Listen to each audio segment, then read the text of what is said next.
Yeah,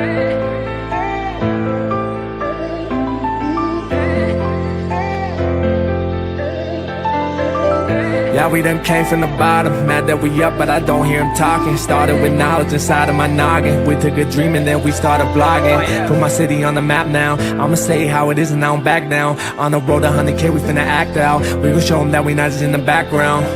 We the main event, we the main show. We the one that people always gon' pay for. FYF, we the best, no debate though. #1 sports channel, every angle. I'ma show them all how we ride. That sports talk show, we not like them guys who playing it safe while they feather the lines. We pushing the narrative all the time. Like who to go in the game is not MJ. Kobe Bryant top 10, not what we say. I keep Elijah one is very overrated. Keep it real if it ain't fact, we don't say it. Now it's stable, we won't be ignored. We #1, especially when coming to sports. FYF bringing the heat here, of course, where everything backed up with actual source. Everything backed up with actual source.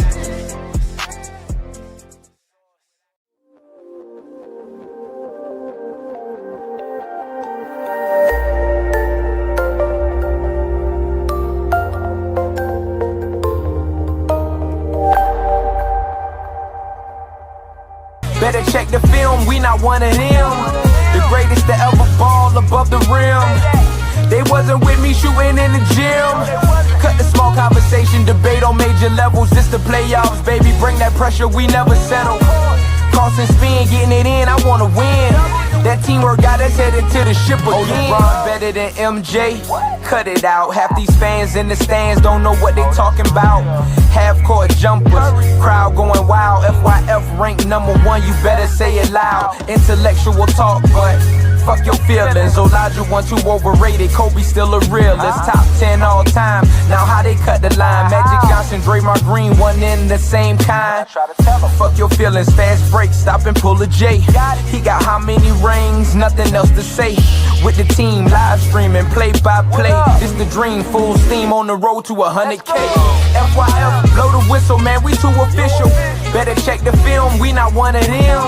The greatest to ever ball above the rim. They wasn't with me shooting in the gym. Cut the small conversation, debate on major levels. This the playoffs, baby, bring that pressure, we never settle. Cross and spin, getting it in, I wanna win.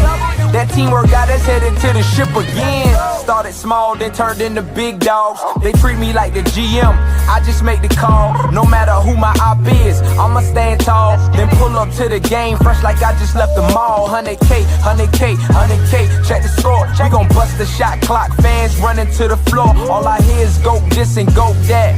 Man, your team suck, hang it up like a coke rack. I love the game, I admit it, I can't quit it. Step in front of me, man, your ankles gon' get the business. Been a legend like Moses Malone, way ahead of my time. This the greatest sports show ever. I just had FYF Sports, man. Man, we back. Appreciate everybody pulling up today. Got another show for you guys, man. Did I see Dreamers Pro live yesterday? Salute to Max in the chat. No, I did not see it. We got Masculine MJ says La Failure. Danny Mack, 3 things guaranteed in life: life, death, taxes, and LeBron losing in the playoffs. I mean, I don't know. I mean, Danny Mack, if you can tell me one player in NBA history that hasn't lost in the playoffs, I'll give you that comment. That would make sense. Anthony Edwards is the Randy Orton of the NBA. Salute. Yeah, Anthony Edwards is on a tear right now, y'all.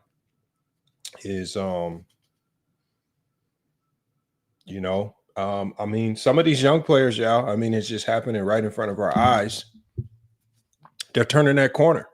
I mean, look at Tyrese Halliburton and the Pacers. I mean, I think we've looked at a lot of these teams as being young for so long because the older players are still here. And I think we kind of start to forget that these younger players are growing up right in front of our eyes. And I think just like it hit Isaiah Thomas and Larry Bird and those guys in the 80s, and things transitioned into the 90s, and then we had that transition from the 90s where the Karl Malones and the Pippins, right? Those guys, you know, the young players turned the corner, and as the 2000s hit, I mean, I just think right in front of our eyes, what we're seeing is we're just seeing a lot of these young players, especially the young players that are on organizations that are pretty solid, they're turning a corner. And, you know, I think the only thing you can do is you got to look to these young players and you just got to, you know, give them their props.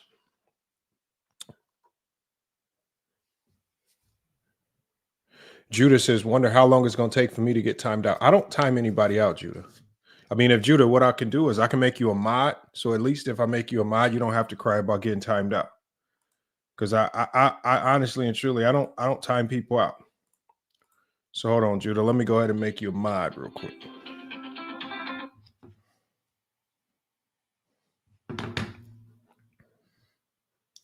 All right, let's see what we got right here. And as a beast, oh no, I mean, there's a lot we can talk about with yesterday's game. There's gonna be a lot, obviously. Hey, Johnny, I got you as well.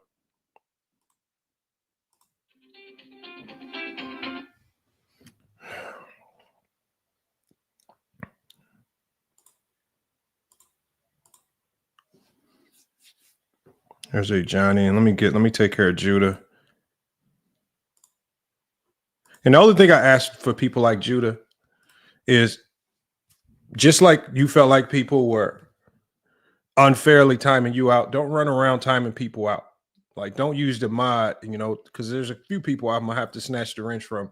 Is that they run around just timing people out and block people. I look in my block section and I see people in there that don't belong. We got VVS says LeBarbie needs to retire off my Lakers. LeBron needs to retire now. Okay. It's funny, VVS, that you say that. You know, because when we look at all of the empty years for the Lakers, when they didn't have a star and y'all were trash and getting ran through, I mean, has LeBron's tenure in LA been a failure? They did get one championship. That's one more championship than most teams get. Rudy outplayed LeBron and Luka. No, Rudy outplayed the Lakers' zone defense. Yesterday, Dexter, is just simple basketball. JJ Redick started the game off by saying, I'm not going to play Jackson Hayes. Okay. I don't like that strategy. If you're going to start the game off and say, I'm not going to play Jackson Hayes. Okay. I'm not a fan of that strategy, but okay, at least you got a plan. But then your next plan is, okay, we're going to start the game in zone. Okay, hold on.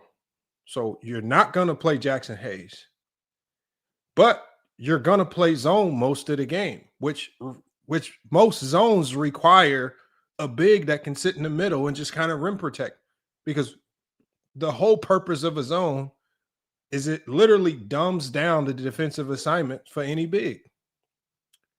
So one, you say you're not going to play Jackson Hayes. Two, you go to a zone. And y'all think I'm surprised that Rudy Gobert had the best game of his playoff career? You go zone against a team with one of the best drivers in the game.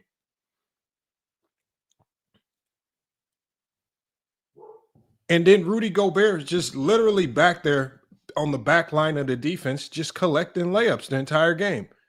What's the hardest thing to do out of zones, y'all? Rebound. When you go into a zone, the hardest thing to do is to rebound. So unless you have a guy in there that can rebound.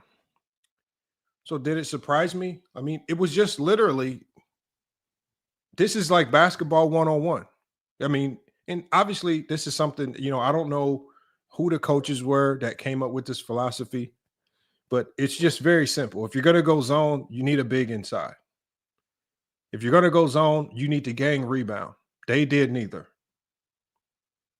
And Rudy Gobert literally had the best game of his playoff career. I mean, we don't even have to go through the film, right? It's just basic basketball 101. All I need to do is tell you guys, JJ said he's not playing Jackson Hayes, and then the Lakers went zone.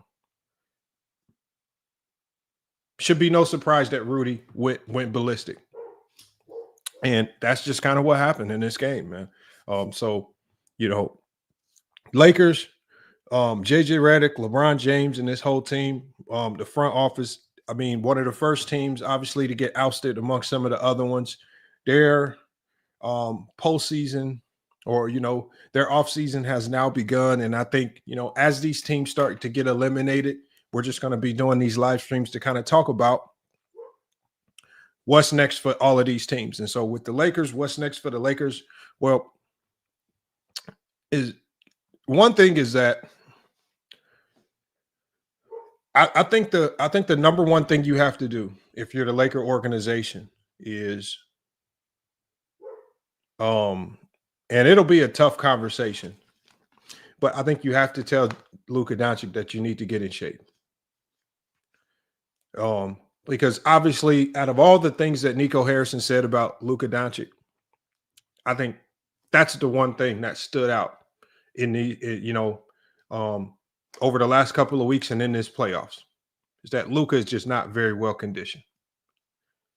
And I'm a firm believer in that your conditioning plays a significant role in how effective you can be as a defender, whether you're a good or bad defender. But when you get tired on a basketball court, the first thing to go is your defense. And I think with Luka, we just saw a guy out there who was just preserving energy to play offense because he would get gassed too quickly. And it was one of the reasons why Minnesota picked him up full court, because now you got to fight to get up court. Now you have to fight to get into your offense. Now you have to fight to get your shots off.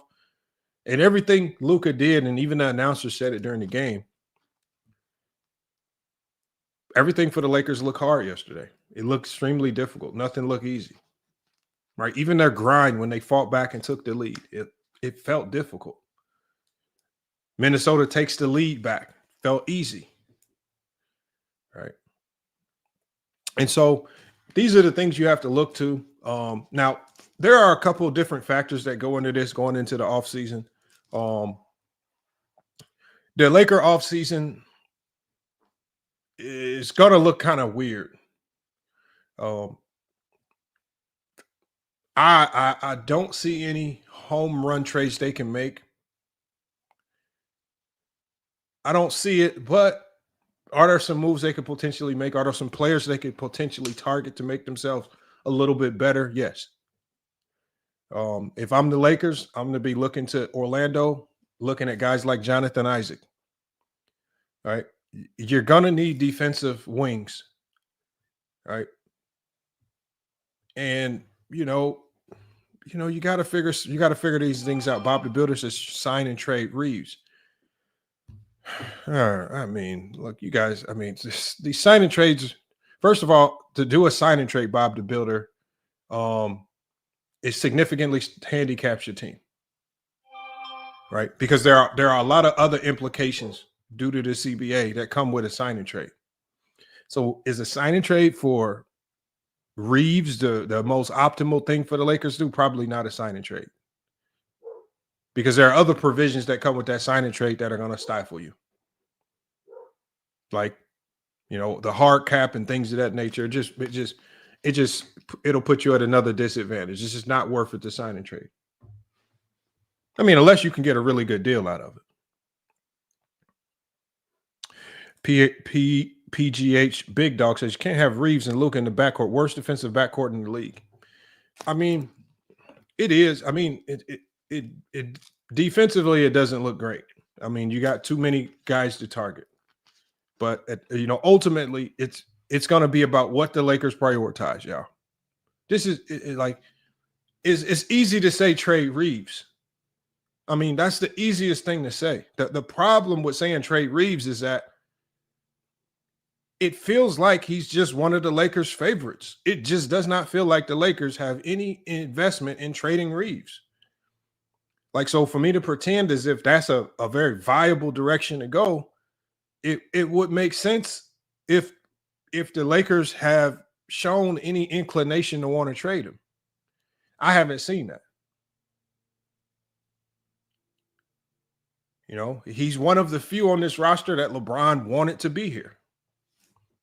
I don't see it. And with the $12 million that he's making, I just don't see what value you can get back for him. Yeah, having Max Christie would have helped. Luka needs to stop crying for fouls. I mean, I said that about LeBron last year.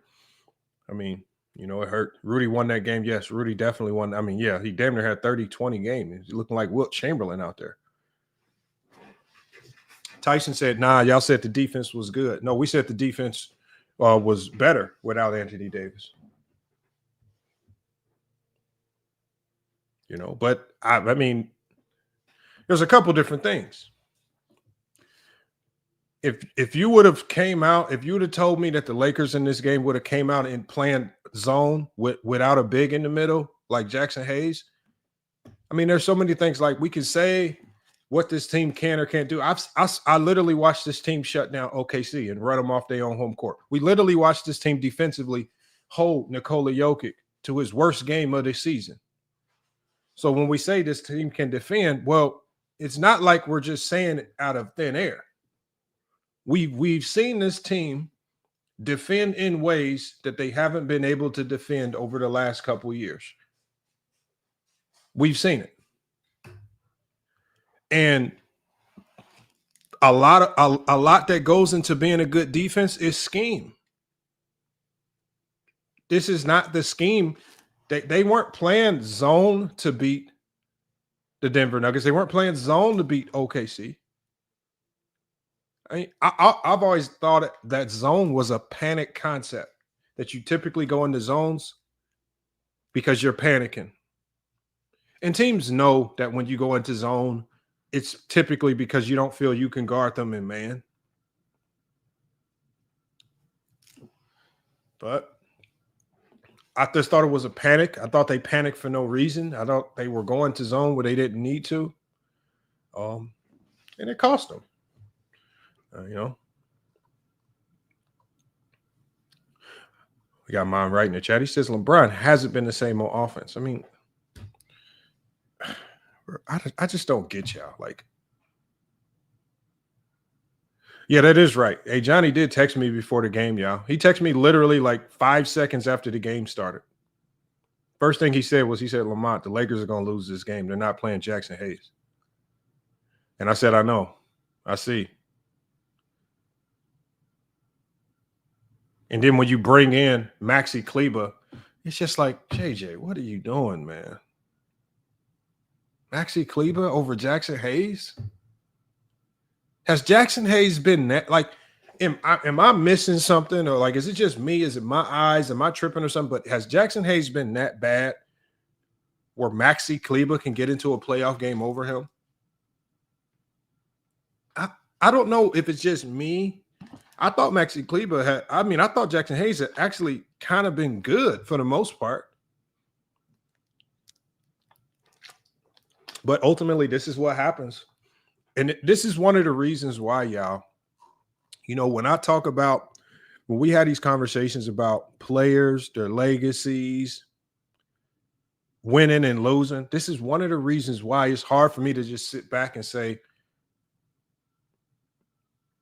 winning is the end all be all to any particular argument. This is why. Because as we've seen with Memphis, as we saw with Denver, as we saw obviously with some of the moves JJ made in the previous game and then last night, winning is just sometimes not always in the star player's hands. There are too many other factors. But I think what we're seeing right in front of our eyes is why you just kind of have to judge players for who they are and not necessarily judge them based on winning and losing. Because there are too many other factors that must be perfectly aligned for you to be a winning team. Bobby Builder said LeBron being the Lakers defender is a concern. He was their best defender. You know, he was their most active defender. He was their best post defender. I don't know if that's the case if they actually played Jackson Hayes. I think Jackson Hayes could have been their best post defender. Danny Mack says, yeah, but you can't dismiss winning. I can. I just did. I said winning is not the end all be all. It's just not. There's too many other factors that go into it that players cannot control.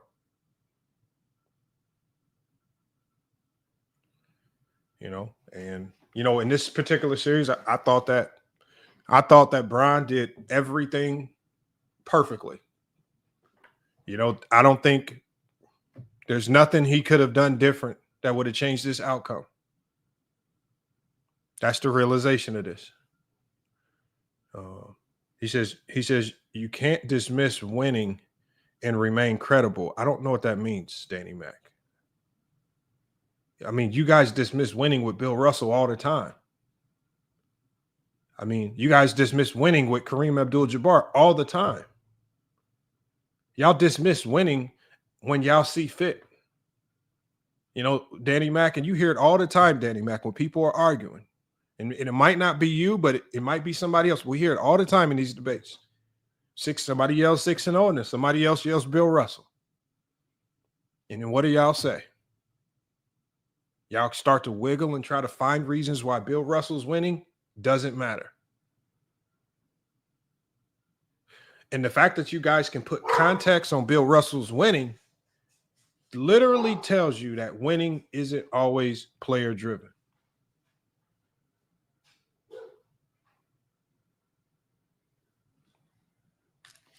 So it is what it is, man. Look, the Lakers lost this one. A lot of people, including myself, had the Lakers winning this series. And there were two teams in the West that I thought would be significant problems for the Lakers. I did not think Minnesota would be one of those teams. I thought the Clippers would be one of those teams. I thought Golden State would be one of those teams. I definitely did not see Minnesota posing this level of a threat. And they definitely showed us what type of threat they could be after winning that game one. And after they stole game one, it just seems like the Lakers were just playing panic mode basketball. They played panicked. They did not play like the confident team. They did not play like they were the better team, right? And two, I just did not see. I mean, outside of LeBron and maybe Rui at times, it almost kind of looked like a lot of the guys simply just kind of conceded to defeat, right? I like DFS's energy. But there's not too many players on this roster where it felt like they knew they could win the series. Reeves looked defeated early. Luka looked very defeated at times. I mean, Jackson Hayes had really good energy when he was in the game.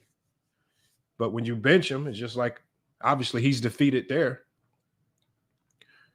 So it's unfortunate. So we got a $25 salute to Bezo the Prophet, man, one of the top donors of the channel. Make sure you guys, and I'm gonna pin that link to the comments for you.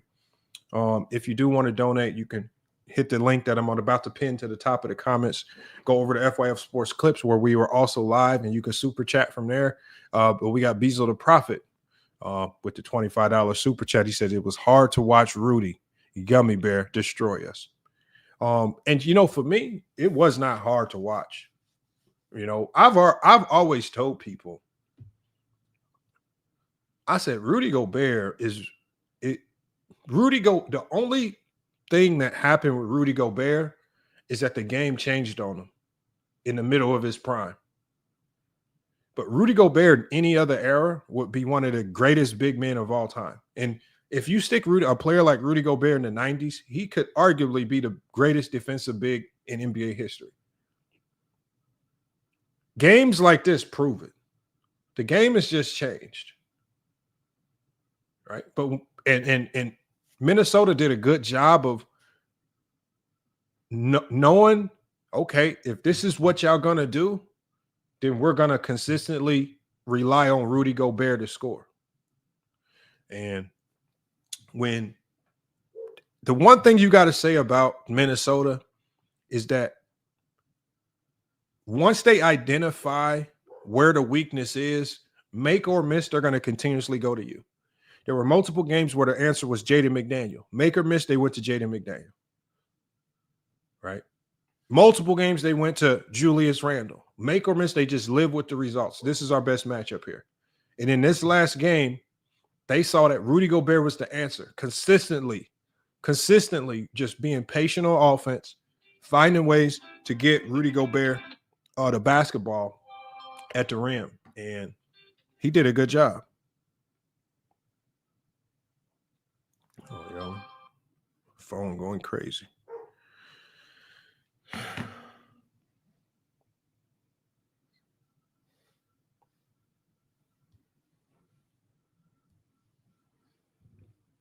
But yeah, what we're gonna do is I'm gonna watch this. The only thing I really want to watch, and I think some of you guys saw, we saw LeBron's reaction post game. At the end of the day, the one thing I didn't hear yet was JJ Redick, right? Because if I'm a news reporter at the end of that game, I'm gonna have some very, very aggressive questions for JJ Redick. And so I want to see in this post game, did these reporters really go after JJ Redick the way they should have? Because there were a lot, and y'all know me. I'm not one to blame coaches for a ton. But man, oh man, when you look to some of the obvious issues with this Laker, with the opportunities that the Laker had, it's just hard to look away from some of the decisions that JJ was making and pretend as if those decisions didn't have a significant impact in the direction of this series. And I know people, last year was the reverse. I felt like a coach like Darvin Ham got far too much credit or far too much criticism for some of the things that went wrong. And I think this year, I think that JJ is getting far less criticism than he actually deserves. And B. Jones, I agree. JJ could be a great coach. And I think a lot of people forget that this is still just JJ's first year coaching basketball ever. And a lot of people just want it to be perfect from the start. And, it just does not happen like that for most coaches. But I still want to hear from JJ Redick because, because I just don't think this. I think that the solution to beating this Minnesota team, it wasn't as complex as he was trying to make it. I do feel that. And I think JJ made this far too complex. We got Hitman X with the super chat. He says, LeBron tried. I agree. Luka cried. I agree. Shannon lied.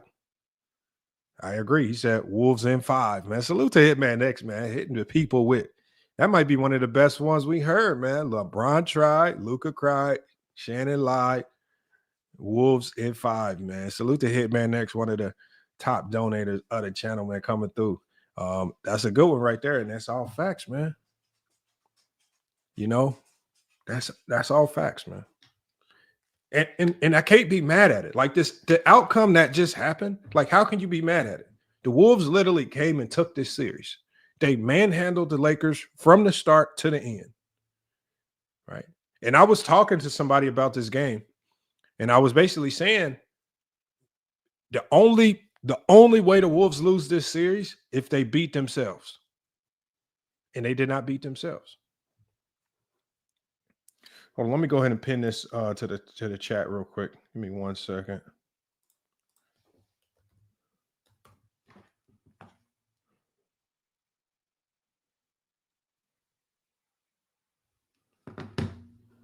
Give me 1 second.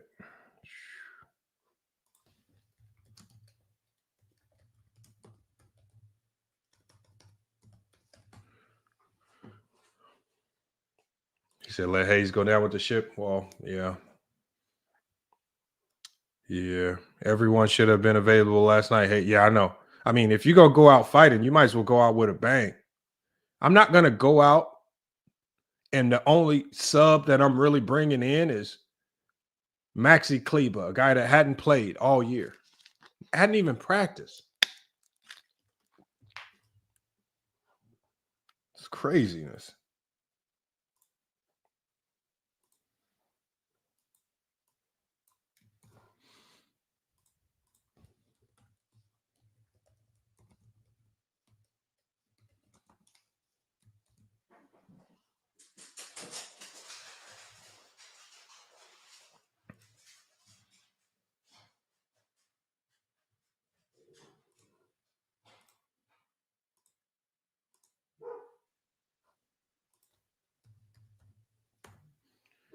Wally says, man, stop crying.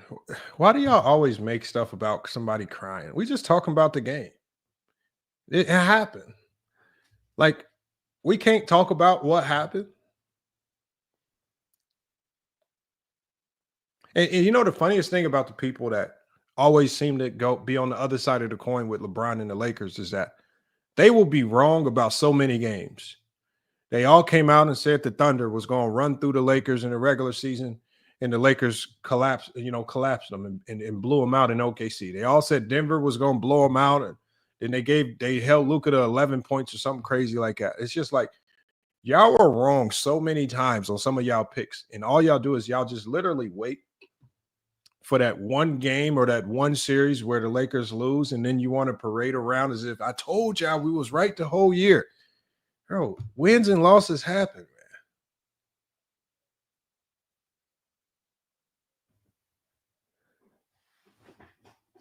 man. It's stupid, man. Like, come on, man.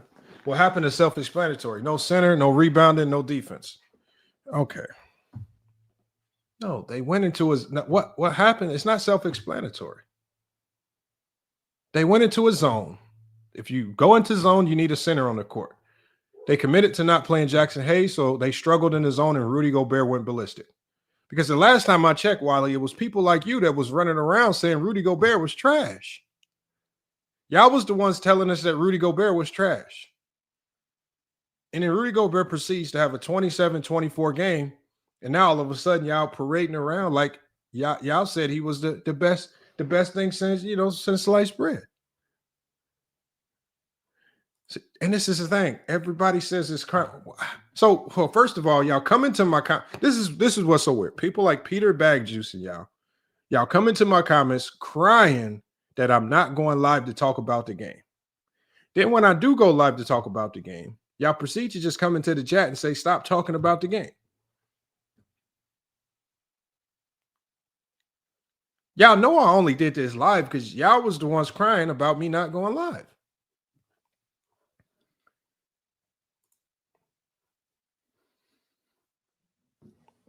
Come on, y'all.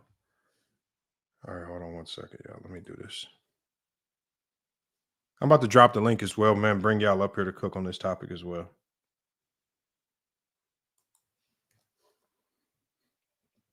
As we watch this post game from JJ Redick, make sure that you, if you would like, hit the link pinned to the top of the chat. It will take you over to FYF Sports Clips where you can super chat if you have any comments that you want me to directly address. If we need to stop the presses, if you have a comment. But that is now pinned to the top of the chat. Let's go ahead and get to.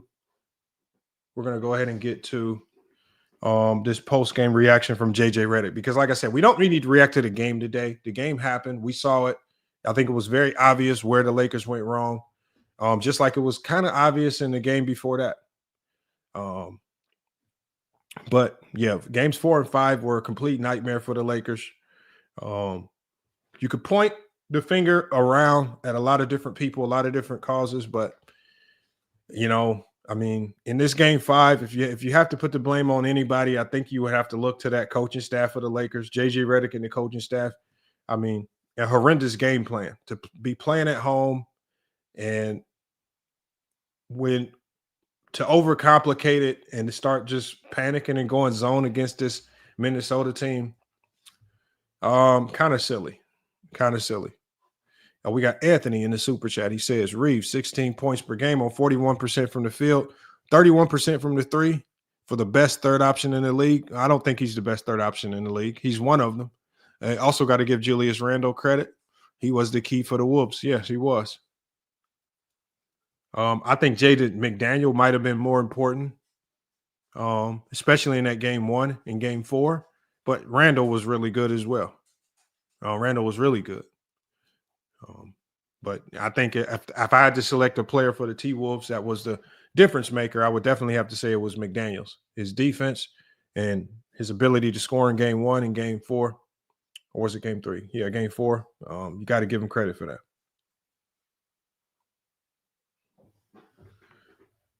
He says, B. Jones says, T-Wolves make all the right reads. That's championship. I don't know if they're a championship team. And I don't even know if they made all the right reads. I just think when you go zone, you make the game very easy. And there's a reason why NBA teams don't really rely on zone too much. Unless you got a really active defense and guys can really get after it, I'm probably not really going zone because you're gonna need guys that can go be disruptive. If not, you're just gonna allow teams to sit back and pick you apart. And if you're gonna commit to going zone, you need to put DFS and Vandy at the top of that zone to create havoc. And then on the back line of that zone, you better have some dogs that can rebound as well, because the hardest thing to do out of a zone is rebound. Lakers bailed the Wolves. No, the Lakers didn't. It's not about anybody bailing anybody out. It's just about the Wolves came out and hooped. Lakers didn't bail the Wolves out. When I watch Ant-Man in Game 4 knock down them 2 dagger threes at the start of the fourth, that's not the Lakers bailing the Wolves out. That's just Ant-Man saying, I'm next up, and literally taking it from the Lakers. Everything isn't always about somebody choking or giving away the game. They didn't give nothing away. Ant-Man and this Wolf team literally took it. What they did was they found a motivation.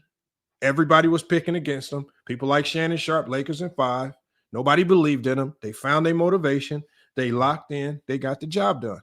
It's time for us to just give credit where credit is due. They went in and beat the life out of the Lakers.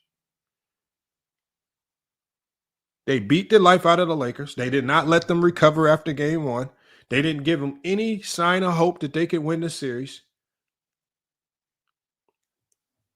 And they left the Laker coaching staff scrambling for answers, making desperate moves that I don't believe they needed to make.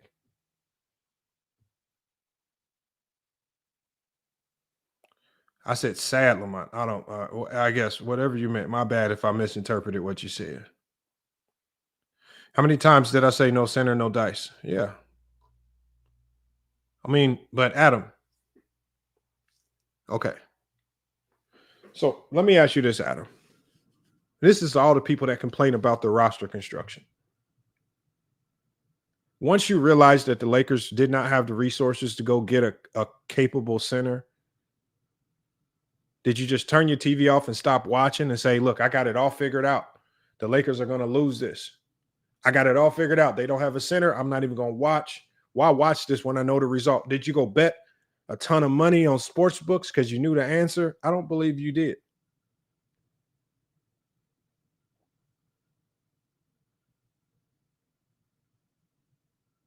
Because we've seen a ton of teams with centers not do anything. Minnesota's had Rudy Gobert for the last 3, 4, 5 years, however many years he's been there. And ain't nobody believed in no Minnesota. And Rudy Gobert is a great defensive center. Joel Embiid has been great MVP level before the injuries with the Sixers. Wasn't nobody running around saying the Sixers was going to win a championship. We got a ton of great centers. Jared Jackson, Defensive Player of the Year. Didn't nobody believe in Memphis. All the great centers in the league, y'all don't believe in them. Y'all don't say they're the reason why this team is going to win it all. It's just about team construction, locking in, roles, coaching. There's so much. It's more than just the center. And every team has holes. There's no perfect team. It's about who can play to their strengths, which mitigates your weaknesses. Not every team is going to have an elite center.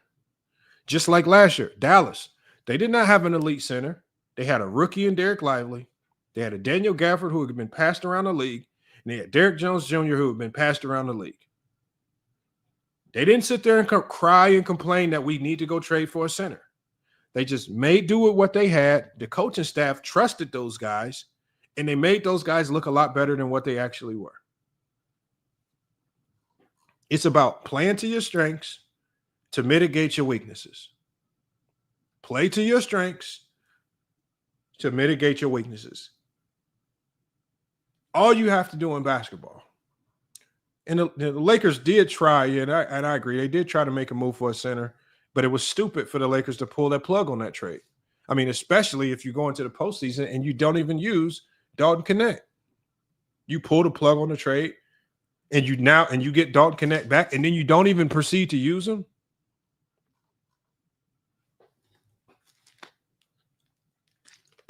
Tackable Pod said, how about giving the Wolves credit, Willie? I agree. Somebody just give the T-Wolves credit. They went, hit the Lakers in the mouth, and snatched the whole series from them. When are we just going to give them credit? That's one thing I can easily say. The Wolves walked in to smack the Lakers in the mouth, took the series from them. Anthony Edwards is trying to build that resume of I'm just not another young player. And as much as we want to blame PGH Big Dog, JJ Redick's bad coaching decisions, who forced JJ Redick into actually making those bad decisions? Anthony Edwards and the Minnesota Timberwolves. They forced them into changing their game plan. They forced them into, oh, yeah, we can't play Jackson Hayes. They forced them into doing these things. They forced them to panic and make these things. That's why you got to start by giving credit to Minnesota. They smacked them in the mouth.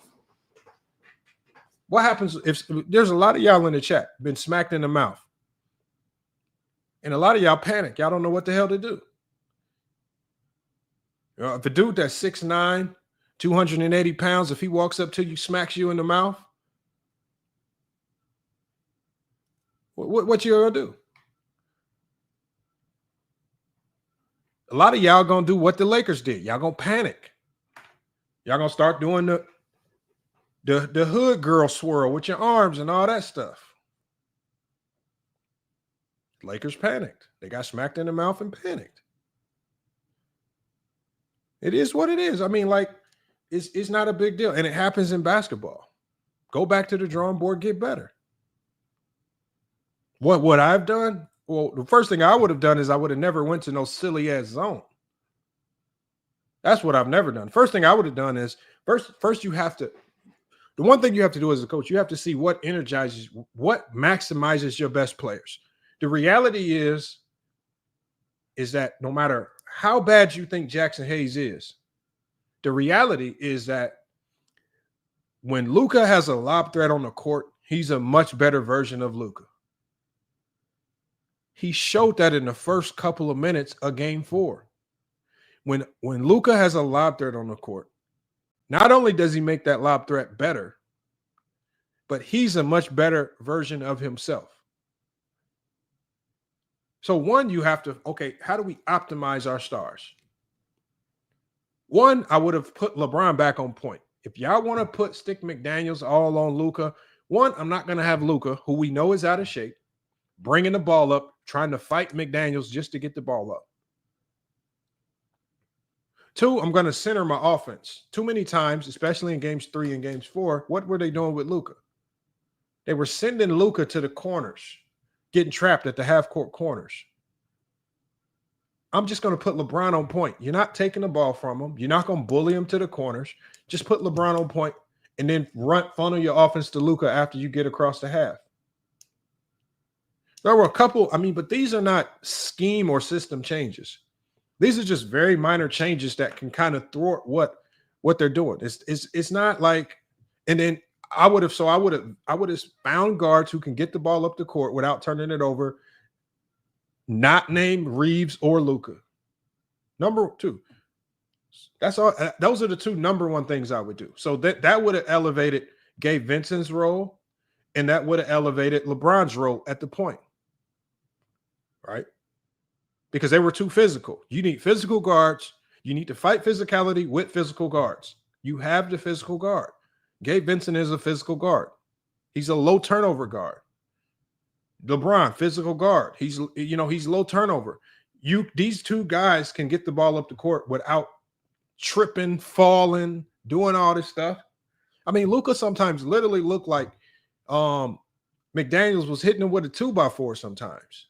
Reeves will come off a pick and roll and a guy will bump him. It looks like somebody is smacking him with a 2x4. He get to doing all this and, bro, nothing's wrong, man. All he did was touch you.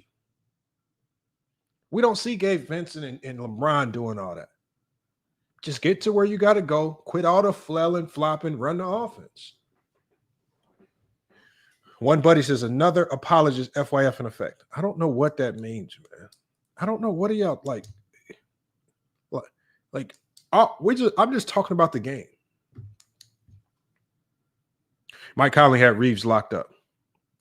I wouldn't say Mike Conley had anybody locked up, but he did play solid defense. So LeBron don't flop? No, LeBron does not flop. It's one of the reasons why we know LeBron doesn't flop. He scores the majority of his points at the rim. You don't score the majority of your career points at the rim if you just flop. Right? This year, LeBron James only went to the free throw line 4 times per game. What's the point of flopping if you're only going to the free throw line 4 times per game? Just get to the rim, do what you got to do, and score. What y'all do is y'all take moments. Y'all take moments when LeBron's trying to sell a calling and you try to sell to us, this is who LeBron James is as a career. You don't care about the fact that Jordan averaged over 10 free throws a game for most of his career. You don't care that a lot of y'all favorite players, all they did was flop and flail. Yeah, I don't talk about Kobe as a flopper, fleller, doing all that every time. Y'all don't. When are y'all gonna talk about that? Every time Kobe gets stripped, flopping, felling, he acting like somebody yanked his whole arm off. Bro, I don't think y'all know it, bro. Selling a call. You cannot tell me he stayed flopping. He only shooting 4 free throws a game. What is this? Like, this don't make sense. I get why y'all try to say that Gilgeous-Alexander flops and Jalen Brunson flop. These two guys are shooting over 10 free throws a game. Brown only shooting 4 free throws a game. If he flopping, what is it all for then? What's he trying to sell? But then y'all get mad when he bullies people to the rim and scores and say, he just plays bully ball. And then when people say he's one of the greatest scorers of all time, all y'all say is, oh, he just scores at the rim.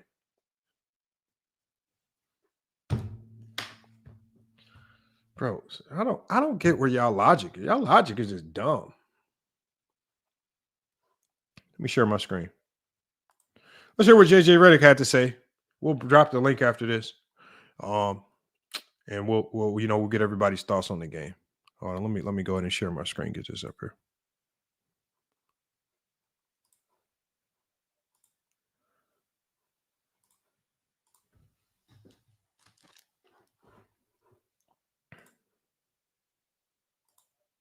Post game. JJ, just for this game specifically, that fourth quarter did seem to kind of go as previous ones had. How did you see that happen, and what were you trying to get going offensively in the fourth? We executed great in the fourth quarter. Missed shots at the rim, missed a bunch of threes. Shot 12 for 52 for the series in the fourth quarter from 3. On top of that, you lose 2 games in Minnesota, minus 12 in scoring opportunities, minus 13, and then you lose by 20 tonight.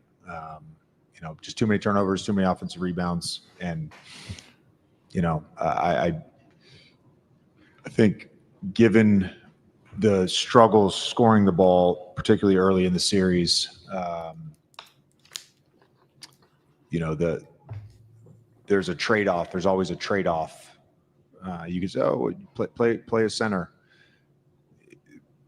We couldn't score, so there's a trade-off to everything with this. But we obviously put ourselves in a position to. I disagree. I believe they could score with a center in the game. The offense, to me, looked damn good with Jackson Hayes. When Jackson Hayes caught that lob to start game 4, I thought the offense looked damn good. I mean, I don't get this. They can't score without a center. Luka thrives with lob threat centers. I don't get that. What this honestly is, y'all. And look, I have very limited coaching experience, right? 6-7 years. But what this sounds like to me, y'all, You have some type of gripe with Jackson Hayes or some type of beef. He got into your doghouse, and you just don't want to say he's in the goddamn doghouse and there's nothing he can do to get out the doghouse. Because in all reality, ever since Luka's arrived, Jackson Hayes has looked like a completely different player. And to pretend and say you cannot score with Jackson Hayes in the game, when we literally watched Jackson Hayes drop 15 in the first half of a game in the regular season, primarily because of Luka LeBron facilitating to him, I just don't get it. One buddy says Bron in the game 4 in the fourth, 0 points. Game 5, 5 points. And buddy, what does that mean? Because the last time I checked, once Luka got traded to this team, Luka was the driving force of this team. Luka's the number one option, buddy. Unfortunately for you, one buddy, there is a new number one option on this team. That's Luka Doncic. Go talk about him.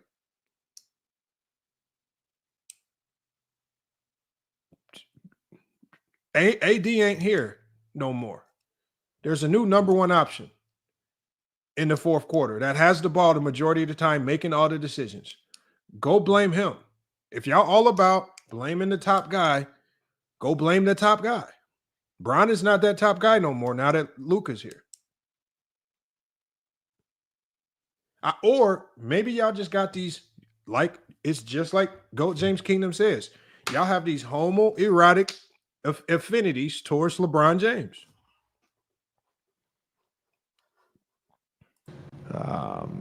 Be in the game 3 times in the fourth quarter and just came up short every time. But, again, the offensive part of it tonight in particular was we missed wide open threes. We missed a couple shots at the rim. We got good looks. No, go ahead, Mike. No, go ahead. JJ, kind of going into this series, I think one of the thoughts was that because you guys had LeBron and Luka in close games, particularly on the stretch, like these are two of the best closers of all time. Did you see signs that their chemistry maybe in the fire wasn't where it needed to be in terms of, kind of one guy going, one guy not going? Were they together enough? Or was it kind of what you'd expect considering this team changed in mid-February or early February, sorry? Yeah, we played 13 games. Hey, y'all, look at this. Look at this. Look at Primetime Podcast, y'all. Primetime Podcast says, don't nobody care about what Throat James Kingdom thinks. Now, I've told y'all about comments like this, y'all. When you make a comment like this, there's a visualization process in the brain where you also have to visualize this as well before you even say it.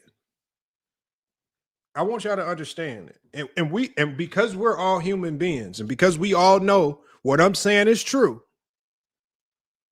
we all know what I'm saying is true. I want y'all to really think about what Primetime Podcast had going through his brain. What did he visualize in his mind seconds before he actually typed this? Because this is a thought that he conjured up in his mind. He visualized it. He visualized a one man and another man, and then he proceeded to type this thought. All y'all do when y'all do this is y'all really just give a lot of credence to when GOAT James Kingdom says that y'all are very homoerotic. Y'all just literally be making him right. And then y'all come into the chat and type it like it sounds snazzy. It just makes me question, why are you thinking things like this, man?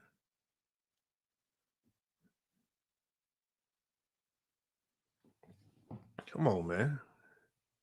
One buddy says that's your opinion. No, one buddy. That is a fact.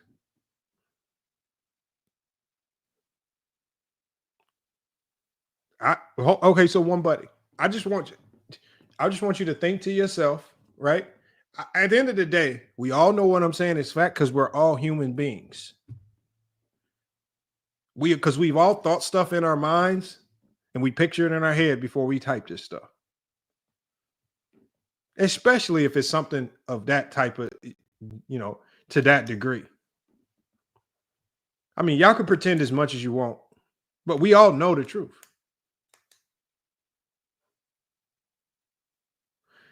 But Willie, see, the problem with this, Willie, is I know you don't agree, Willie, because for the kids that were on that extremely short bus, the wheels ain't churning the way they're supposed to churn up in there. So Willie, you get a pass on that because the wheels ain't churning right, man. You know, let's finish this out. Games with our playoff rotation in the regular season. Bron and Luka obviously played more than that together, but these things take time. You know, Luka just went through it in Dallas with Kyrie, and doesn't happen overnight.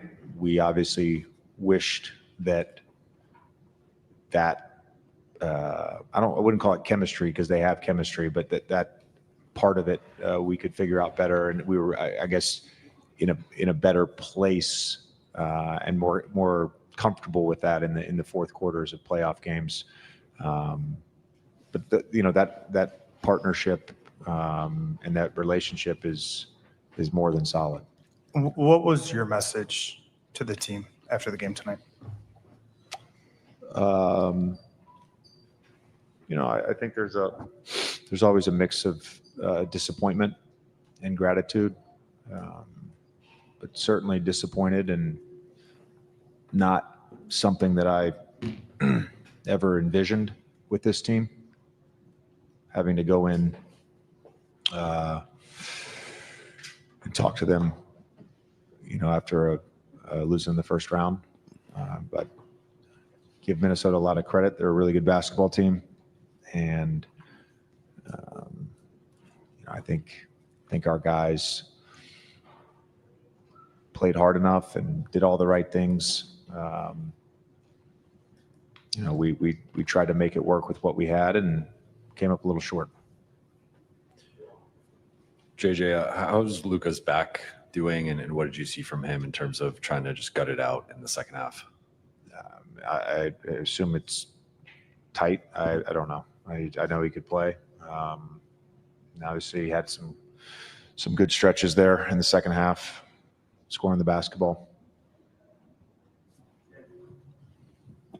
You went with Kleber tonight. I think kind of didn't show your cards pregame about that.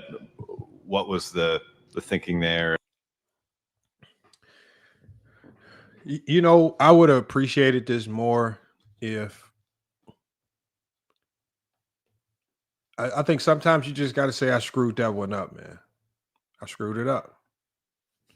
And I think with JJ, I think he's going to look back on this. I think it's going to be hard for him to watch the film on this series because I think he did a lot of things. I think he made a lot of changes that were unnecessary. I forgot who I was talking to. It could have been Johnny, or it could have been one of my other buddies. But what I was saying was I think they were asking me, what changes would you make?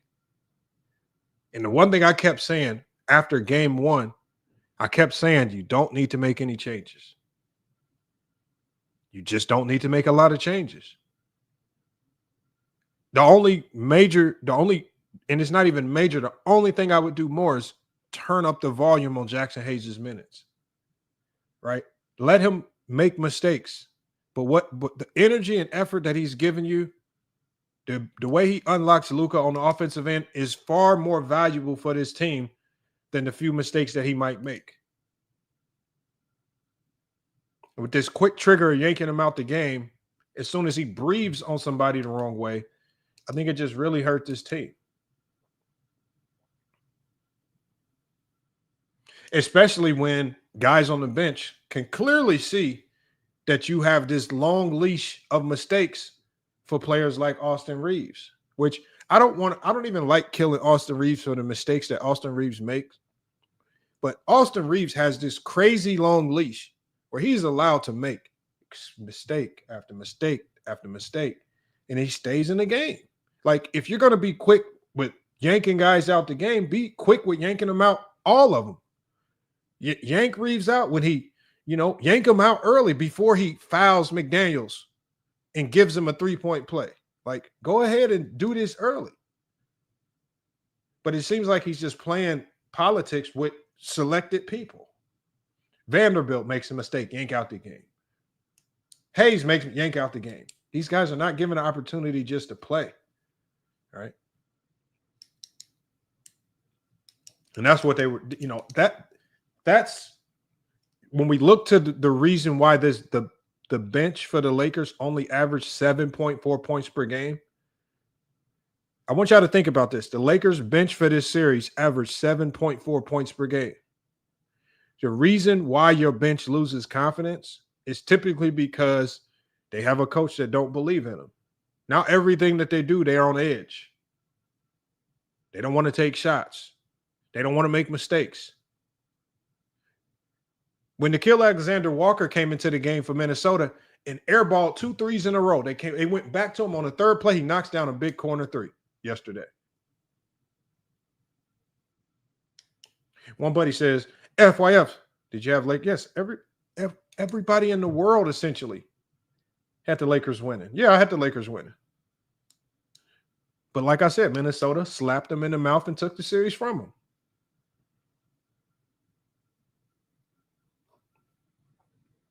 While we didn't play Goodwin, I sat there as well, breadwinner, because even when Goodwin was in, I saw Goodwin do one thing defensively, y'all, and I was like, Goodwin is probably one of the smartest players on this team. If y'all think back to yesterday's game, when Julius Randle was like on a torture, he kept spinning left on the baselines, bodying Rui, and then getting the layup, and then he did it to Vandy. The only person he couldn't do that to was Goodwin. As soon as he tried to spin left on Goodwin on the baseline, Goodwin cut it off, like because he's studying film. He cut it off, met him chest to chest, forced him back the other way. Because according to the scouting report, when you cut that left hand off and you force him back the other way, he's a horrible passer. Goodwin was the only one to consistently do that to Julius Randle and really make it hard for him to score. And as soon as I saw that, I'm like, he needs to be playing more. These small things like that is how you identify the guys that are locked in, that are ready to hoop.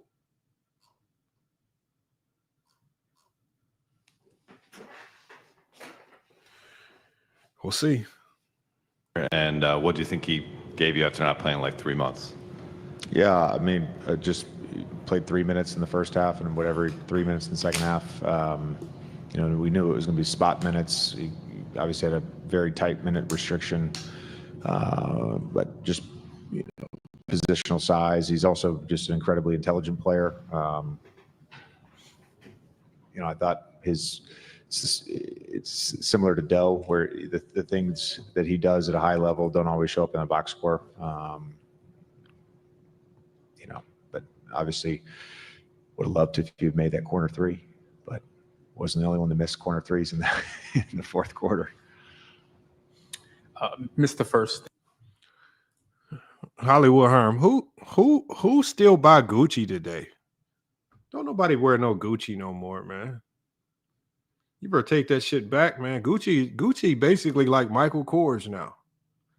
But you better take that purse back before she slapped the shit out of you, just like Minnesota slapped the shit out of the Los Angeles Lakers, Herm. You better go get some Chanel or something. And don't nobody run around rocking Gucci no more. This ain't the 2000s, the early 2000s, man. I'm just telling you, Herm, man. I'm just saying, if you got a big win, you need to take that shit back immediately. Don't nobody wear Gucci like that no more. That shit is played out.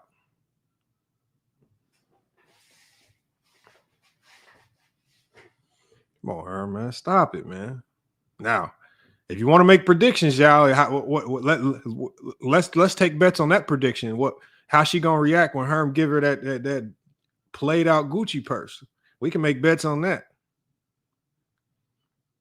You better take that back, man, Herm, and get something else, man.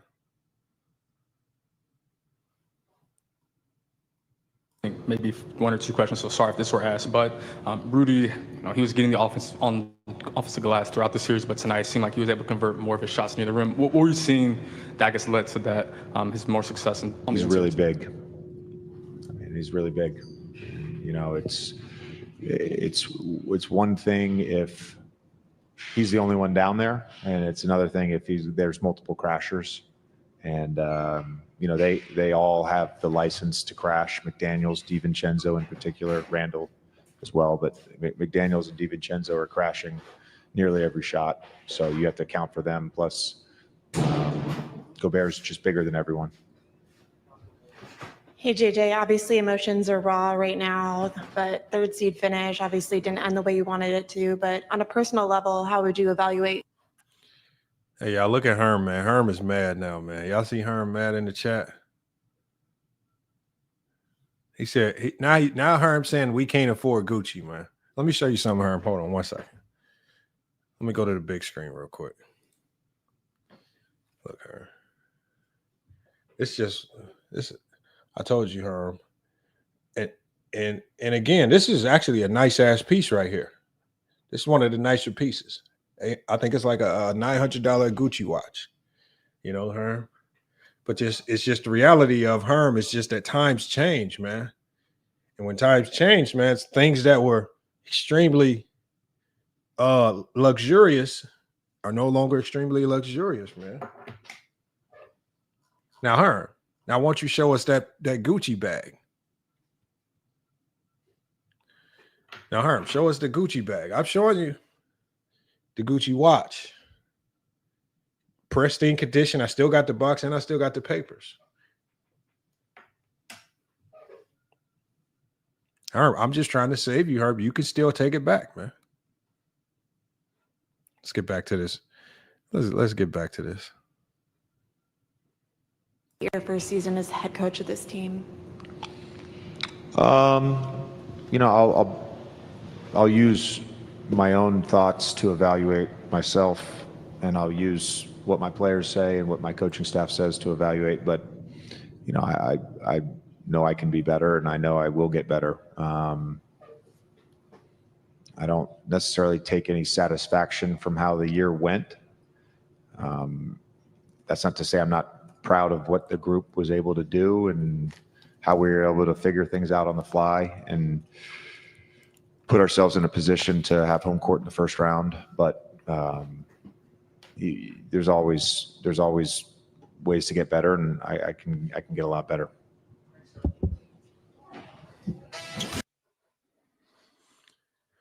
And there we have it right there, man. Let me go ahead and drop the link, man. Let y'all come pull up, talk about this, man. I know that a lot of the haters, you got a lot to get off y'all system. Obviously, the Lakers are now out. So you guys have about 24 more hours of LeBron James hate before you guys are going to have to start scrounging through the depths of the internet and through Google to try to find LeBron James topics to keep talking about. So I think the one thing I want everybody to do when y'all come up here first is I want y'all to predict what is the first scrounged up Google topic about LeBron James do you think Dreamers Pro and Carcino for Life and some of the LeBron James haters are going to come up with within the next 44 hours now that the Lakers are out of the playoffs? And I want to see who can predict that one. What is the most scrounged up topic that what's going to be up next? Or will they actually talk basketball about the guys that are left in the playoffs? Link is in the chat, man. Y'all come up here and cook, man. Let's get up. Like I said, we're not gonna try to, kill y'all for too long, but we will be cooking today.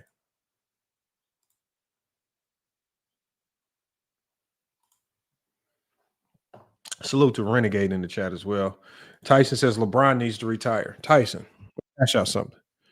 LeBron is the only superstar that I've heard people run around say they need to retire. You typically start to say that when you start to look like Paul Pierce did at the end of his career. We typically start to say that when we clearly see, like, for example, if somebody said that about Mike Conley, right, which even Mike Conley still has something left in the tank, and I wouldn't even say that about Chris Paul. Chris Paul has something left in the tank. But the fact that LeBron James is still playing at worst, and we're saying at worst, top 15 level. LeBron James, and we'll just widen it out to the top 20. Out of the 450 players in the NBA, LeBron James is still playing like a top 20 player in the league. But you guys are begging for a top 20 player in the league to retire. Well, why? What other top 20 players in this league are y'all begging to retire? And I'm only saying top 20, Olo and Eminem. I'm only saying top 20 because we know some of the haters are just going to drop them down a few extra spots because they don't like him. But none of them can have a real case as to why LeBron isn't top 20. Top 20 is out of 450 NBA players. And people are literally saying, oh, he needs to retire. When did the end of your career as a superstar, when did the end of your career start ruining your legacy? Did the end of Kobe's career ruin his legacy? Did the end of Kareem's career ruin his legacy? Did the end of Jordan's career with the Wizards ruin his legacy? Why all of a sudden with LeBron, he needs to retire to protect his legacy?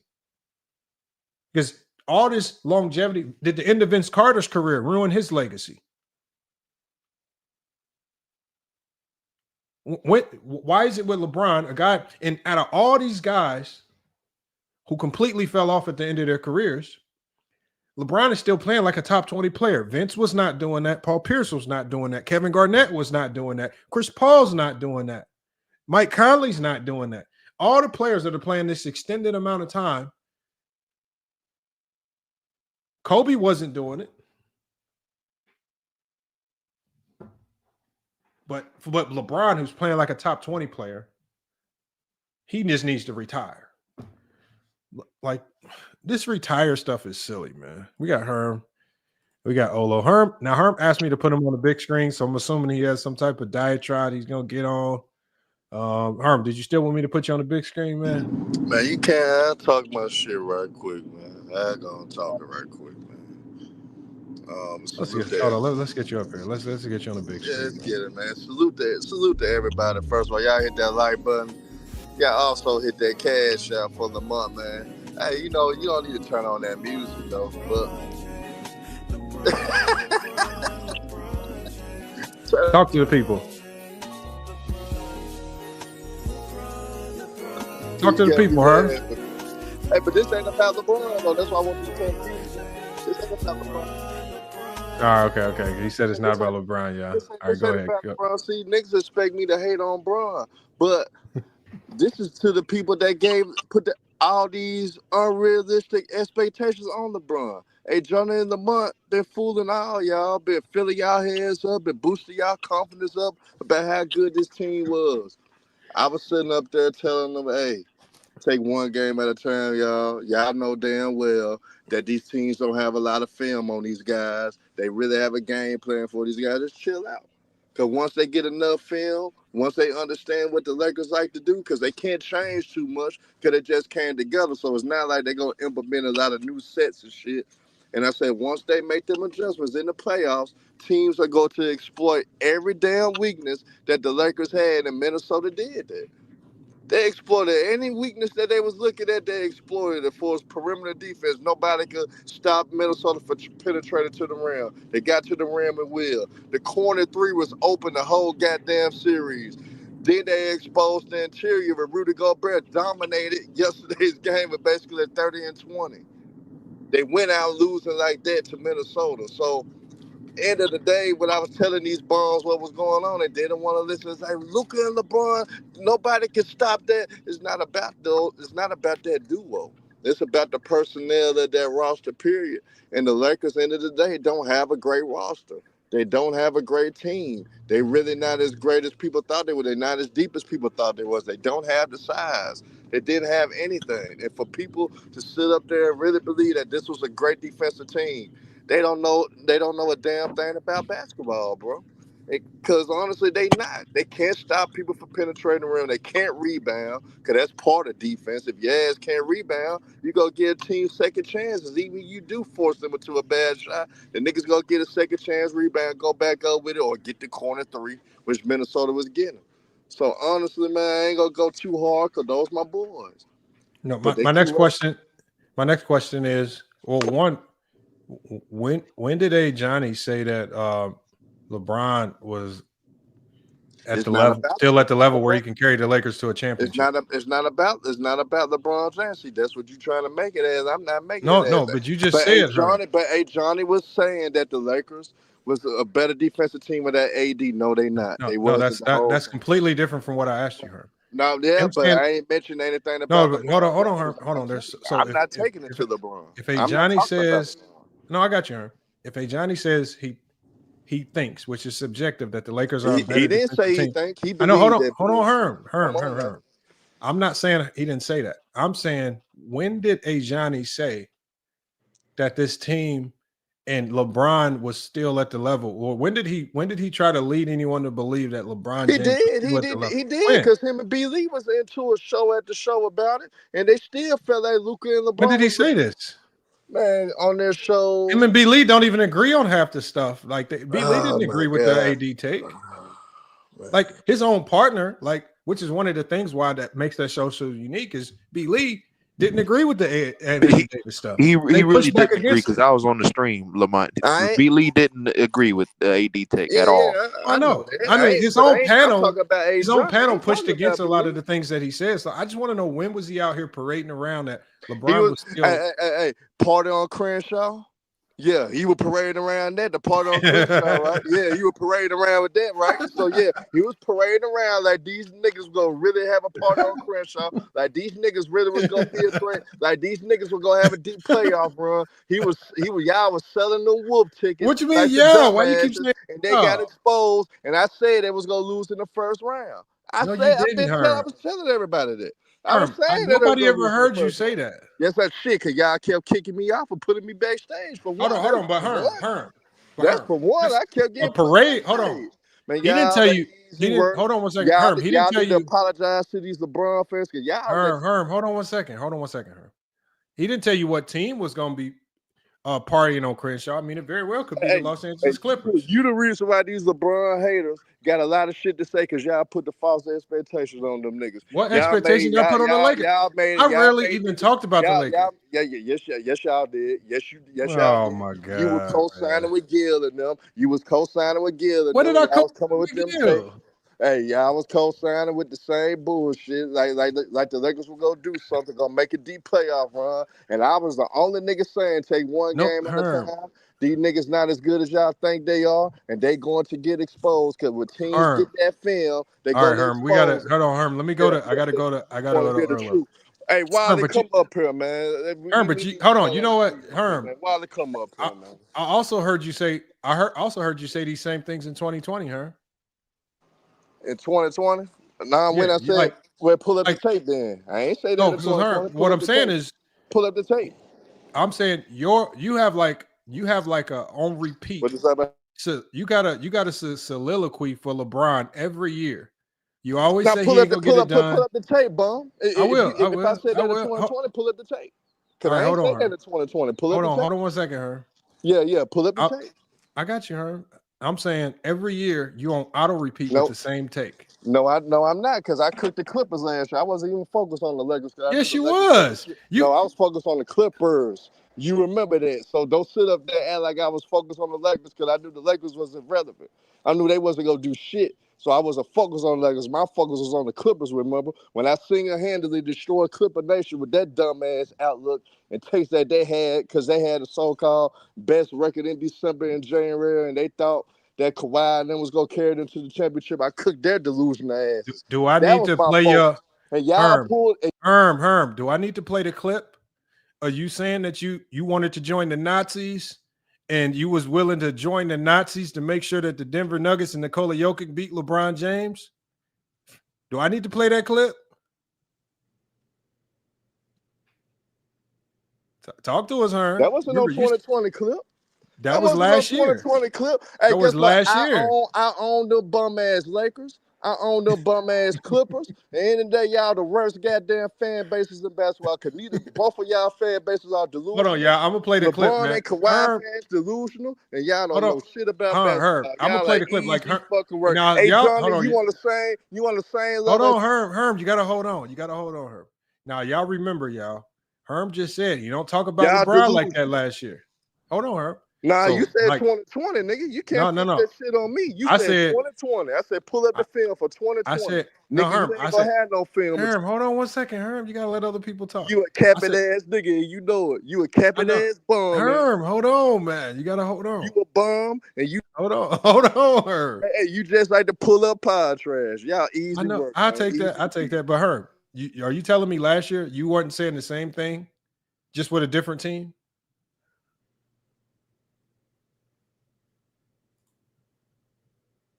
Y'all, I'm gonna play this clip, y'all. Let me find it real quick. When Herm when he crashed out, and he said he was gonna join the KKK and join the Nazis because he was willing to just flip his black card, turn his black card in just to make sure that Nikola Jokic beat LeBron James last year. I mean, he went rogue on the black community, man. He went completely rogue on the black community just to make sure that LeBron James loses, man. Let me get this clip right here. I had it in my thing right here. Somehow it's not in there no more. I'm about to pull it up though. Well, while I pull it up, let me go ahead and go. Let me go ahead and go to Tyson, man. Tyson had a lot to say in the chat. Tyson, what you got on this, man? We knew. Well, first of all, I wasn't talking about LeBron should retire. I was saying because you said the headlines that all the haters is gonna pull out. So yeah, I don't think LeBron should retire. He's still playing good basketball. But the series to me just comes down to Lakers not be able to stay in front of Ant-Man. They couldn't guard Randall. Too strong, too big, too aggressive. And the lack of Luka being able to cook these one-on-one. I thought Luka was a top 3 offensive player, man. He letting Nas Reed stay in front of him. He letting Randall stay in front of him on switches. Obviously, McDaniels has the capability to do that. We all knew that. But on these switches, man, Rudy Gobert, he used to cook those matchups. What happened to Luka? What happened? I mean, how much did he average for the series?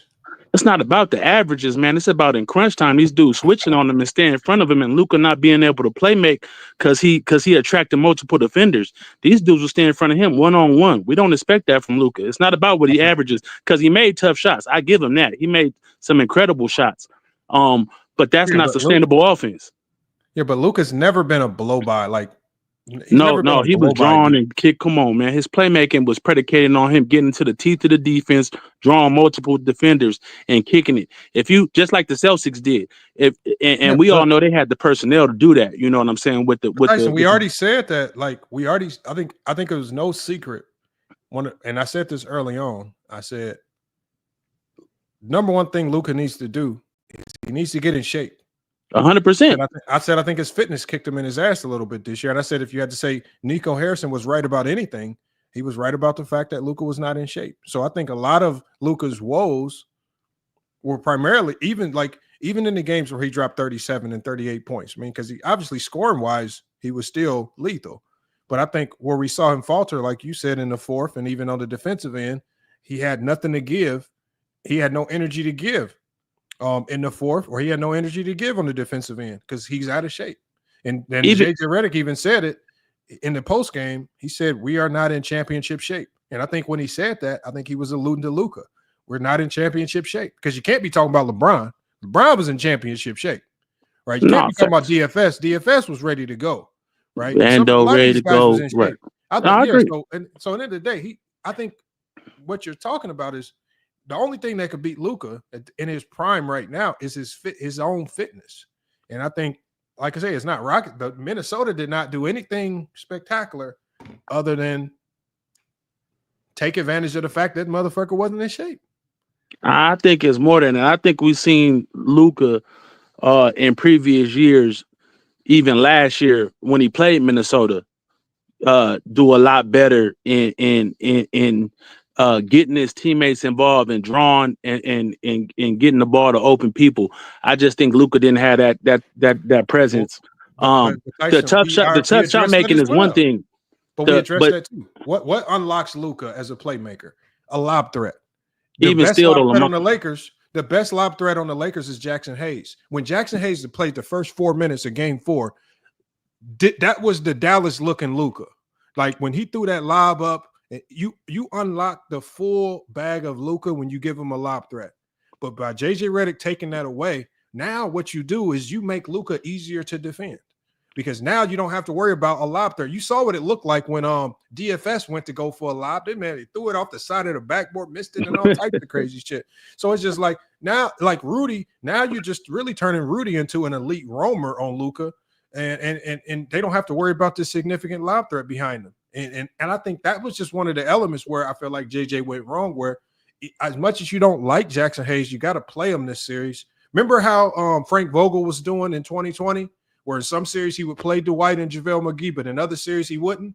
For sure. I think you would have to go with that route. Sometimes, okay, but this series was for Jackson Hayes. Maybe against the Warriors is not for Jackson Hayes. But right. This series was Jackson. It was so funny because I texted Johnny during the game, and some of y'all might have heard it as well on the hot mics.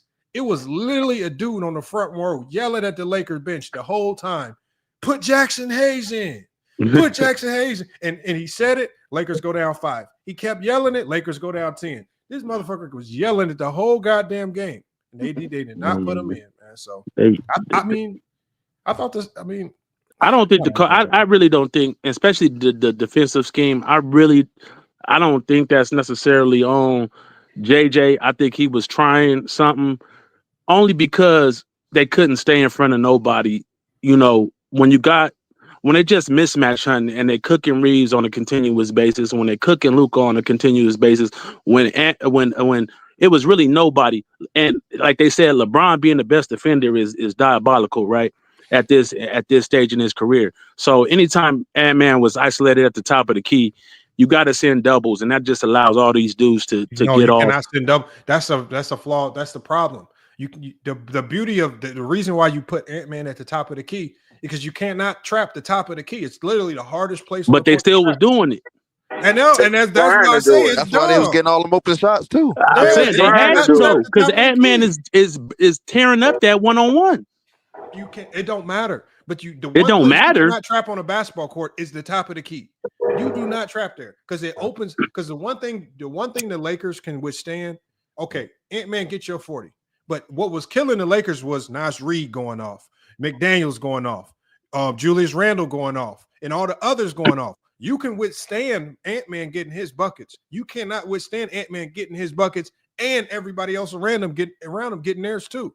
But he's not. That's the thing. He's not to me. Ant-Man. No, well, he's not. You're not stopping him. But that's where I disagree. He's not getting it like Luka. He getting into the paint. He getting people in foul trouble. He drawing and kicking. Luka is making tough contested shots. That's the difference. He blowing by people. You can't just let him go. You got to collapse the defense when somebody get a blow by. Come on, pick your poison with Anthony. Like first of all, just right. But we're not gonna let him have rim runs, Lamont. I'm saying Anthony Edwards is good enough at this stage in his career. He's good enough to go get you 25 to 30 just off sheer skill. What you cannot allow Anthony Edwards to do is you cannot send what I call reckless double teams so that not only is he getting his 30, he's also getting his assist. And he's getting guys like Nas Reed, Jalen McDaniel dropping 30 in like 2 games is crazy. And it's just like you gotta pick your poison. I'm not letting all these other dudes get off and Ant-Man get off. Like if you what would you suggest how to defend that when they're switching and getting Luke on them? How would you defend that? You just live with the one-on-one. No. Because they blow bys. Because he's not going to score 100 points. Okay. You're telling me that, so you'd let him get dunks at the rim and layups. What I'm saying is this: if you give Ant-Man all one-on-ones for the entire game from the top of the key, are you literally telling me that Ant-Man's going to drop 75 points to win a playoff game by himself? I don't know what he's going to do, but at the same time, what we're not going to do is just let him go to the basket continuously. No. What I'm saying is, listen to what I said. Do not overhelp, because what was happening was Ant-Man would drive. Rui or somebody like that will overhelp. He's kicking it out to Nas Reed. He will bomb a 3 in the clutch because of the overhelp. You just quit overhelping. If Ant-Man drives in, because remember on the one play, even when LeBron had defended, I felt like he defended Ant-Man well. Right. His dribble slipped and he got bailed out because LeBron, I guess, hit him on right. He's prone to those level of mistakes because he's not going to score. He's not going to go 100% driving in. Right. There's going to be some times with Luka on him. It's going to be close.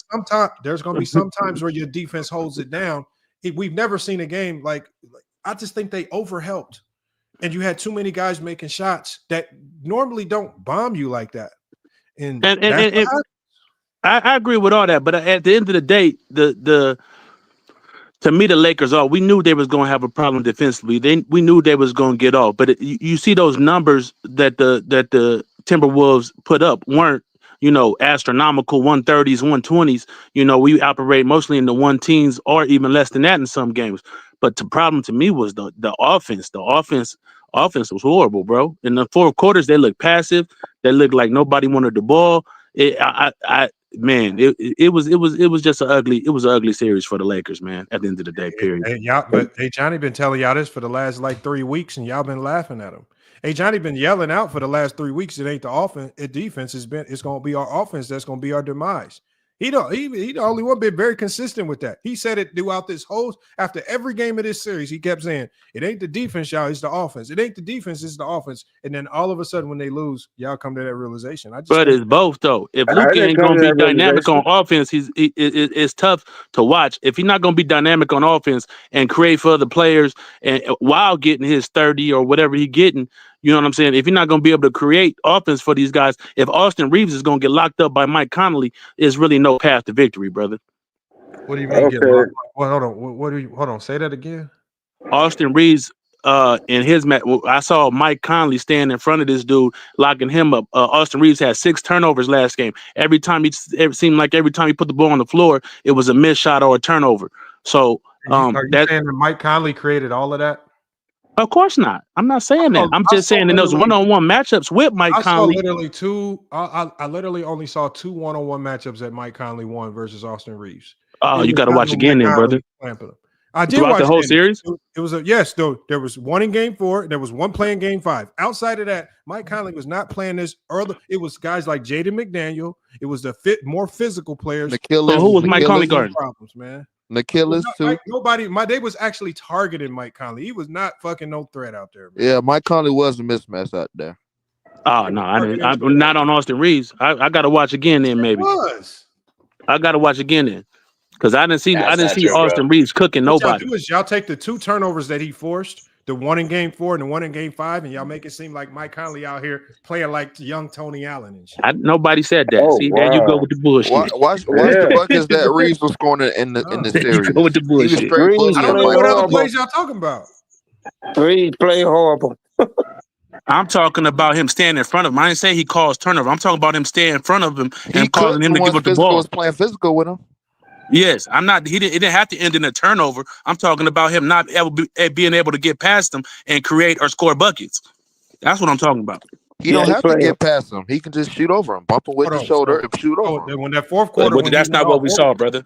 He was clanking, bro. I mean, he was. I got a question. Bro. In the third quarter of game 4, when he went up, I feel like in the third quarter of game 4, this is what your third option is for. Your third option isn't there to be great every single game, but he's kind of there in them games where you need an extra boost. When 100%.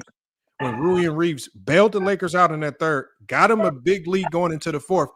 At this point right here going forward, the only thing JJ needs to do is just game manage. Take these motherfuckers out the game, put in your defenders, and you milk this lead to the end. And you maybe bring those guys back at the end when you need, but don't lead these 2 guys out there gas like a motherfucker after having a good third quarter. And I agree with that. Elite defense in the fourth, and that's where it's just like he did his job. We all know he's a liability. Take his ass out in the fourth and put your defenders in and milk this goddamn lead. And they didn't do that. Ant-Man. Hey, Lamar, can I say something? Go ahead, MJ. Go ahead. Hey, check this out. Look what y'all just said. Like I said, we lost. Hey, y'all noticed the last 12 quarters in Denver, both Denver series and this series, in the fourth quarter, we lose every game. And our goats don't become goats. They become sheeps. And they become sheeps. I was like, where the goat at? Where my goats? The goats is, I can see they tired, bad, dumb coaching, the dumb coach.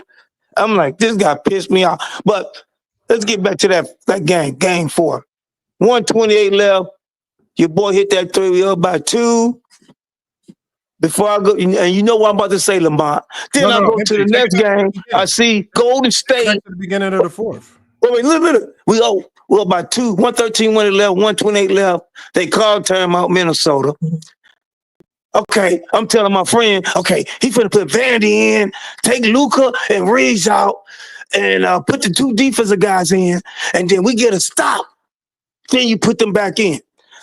I go to the Houston game, Golden State and Houston. Mm-hmm. They take their best scorer out and put their defense guys in against Houston and win the game. He playing defense or offense. Man, I don't care. I know y'all want to get that dude, that white guy, a scapegoat, but he's a bum too, man. I can't. For some reason, I just had to say it. The Lakers, we just can't get no good coach, man. No, you had the best 2 IQs in the league according to y'all, and for 3 quarters, you sat there and watched what Rudy was getting, and you didn't adjust it. You didn't change it. LeBron didn't tell him to change it. What is going on? That's what I can't get over, man. Look what he just said, guys. George and MJ, because I got to let other people go. All y'all doing is basically letting us know that the coaching staff has the power and not LeBron. Because I don't think it was LeBron's idea to go into a zone and not put a center in the middle and not play Jackson Hayes. So you telling me LeBron can't speak up and say bring to change it? Hold on, y'all. All I'm saying is when the coaches make a decision, it's the players' jobs to play. Oh my God! No! You can't do that on this. No, you can't do that, Lamar. Come on, Lamar. Hold on a second, y'all. All I'm saying is this right here. If y'all, we watched. I'm not even talking about this game 5. We're talking about game 4 and some of the problems that they had. Right. The number one thing that you cannot fight. I don't care how IQ you are. What was the demise of the Lakers in game 4? We all said it was fatigue. There's nothing, I don't care how smart you are as a basketball player. If you're telling me that you are running 5 guys for 2 quarters of basketball with no breathers, and I'm supposed to be surprised that they gave up there's no level of IQ that can save the lead if you got 5 guys out there that are tired. That was fatigue. That had nothing to do with players or anything. That was fatigue. And when you go to this next game, I thought it was very easy. It was scheme. If you're going to play zone, then you need a center in the game to rebound. Jackson Hayes is your only center. You play him, and you don't play Maxi Kleber, a guy who hasn't played basketball in months. And so, no, but Lamar, game 4. Only thing I'm saying, all I'm saying is the 128, Lamar. What would you have did? 128. We up by 113, 111. All I'm saying is this: when I talked about the Lakers losing game 4. I started at the beginning of the 4th. They lost that game at the beginning of the 4th quarter, right? Yep. At the beginning of the 4th quarter, when you don't make any subs and Ant-Man knocks down 2 dagger threes to start the 4th quarter, that is the beginning of the end. That should be the number one sign that we are tired. You're saying everything but not saying it. No, what I'm saying is this. So all I'm saying is, I mean, I know y'all want. It seems like both y'all have arguments that are super hyper focused on trying to blame somebody. And I know a lot of y'all have y'all hand selected people that y'all want to blame. I don't have an investment in trying to blame any individual person. There are multiple reasons as to why they lost this game. But again, the least to blame is, to me, the least to blame is LeBron. I didn't say that. Unlike last year, LeBron was their best defender. I think at times he was their best playmaker. I mean, LeBron really kind of played flawlessly. I just think that there were other elements around that he couldn't control that put them at a significant disadvantage. And I think you have the personnel to win, and you don't use that personnel. You have Goodwin, you physical guards who can defend Randall. You don't play him. You have Hayes, who could offensive rebound in those first 4 minutes of game 4. He had like 3 offensive rebounds. Like his rebound in the 4 minutes of play was ridiculous. Like, and you don't put him in. You literally just watch Rudy Gobert drop 30 and 20 on your head, and you don't even try to put him in. Okay, Lamar, when have you not seen teams doing timeouts when they're sitting down with the coach and the clipboard and they discussing the game? That's what I'm saying, Lamar. Come George, on, how do Lamont. you know? How do you You know? saying How it do you without know? saying it. Because George, what I'm saying is this: I don't know what was said in the timeout. I don't know if LeBron didn't recommend for the team to do something different. Maybe he did, and maybe the coaches were like, "Nah, we're going to stick with the game plan." So at the end of the day, we don't know what LeBron asked them to do. You can't just assume. You There's cannot some just dumb assume, coaches, man. Lamar, I cannot can't just give him my assume. No, it's not coaches. I believe it's a coach. It's one plural. No, it's not. That's not how coaching works. Yes, He because said he has the LeBron. last decision. Yeah, bad decision, man. He has the last decision. Cost See, us that's game And for four. him not to rest his players, Hold on, you George. know Hold that. on, George. Hold on, George. Hold on, y'all. This just y'all doing exactly what I said. I said y'all just want to blame one person. There's a whole coaching staff over there. You got Nate McMillan, a vet coach. You got a whole bunch of veteran coaches on that bench, and you want me to sit there and blame a rookie head coach? I'm blaming the entire. Well, this is one of the reasons why I said the entire coaching staff. You think them assistant coaches get paid millions of dollars just to sit there and do absolutely nothing? That's a lie. It's the whole coaching staff that fucked this up. They came up with this decision to not play Jackson Hayes. This is not on one person. Y'all just want to blame one person. That's just not how basketball works. It's the whole All them coaching bad, staff. Lamont. I hate them. They sorry, man. Okay, and you know what? Sometimes coaches make mistakes. No, How do coaches get fired? We said that we've at the beginning of this stream we talked about the flaws that JJ Redick made. He made a mistake.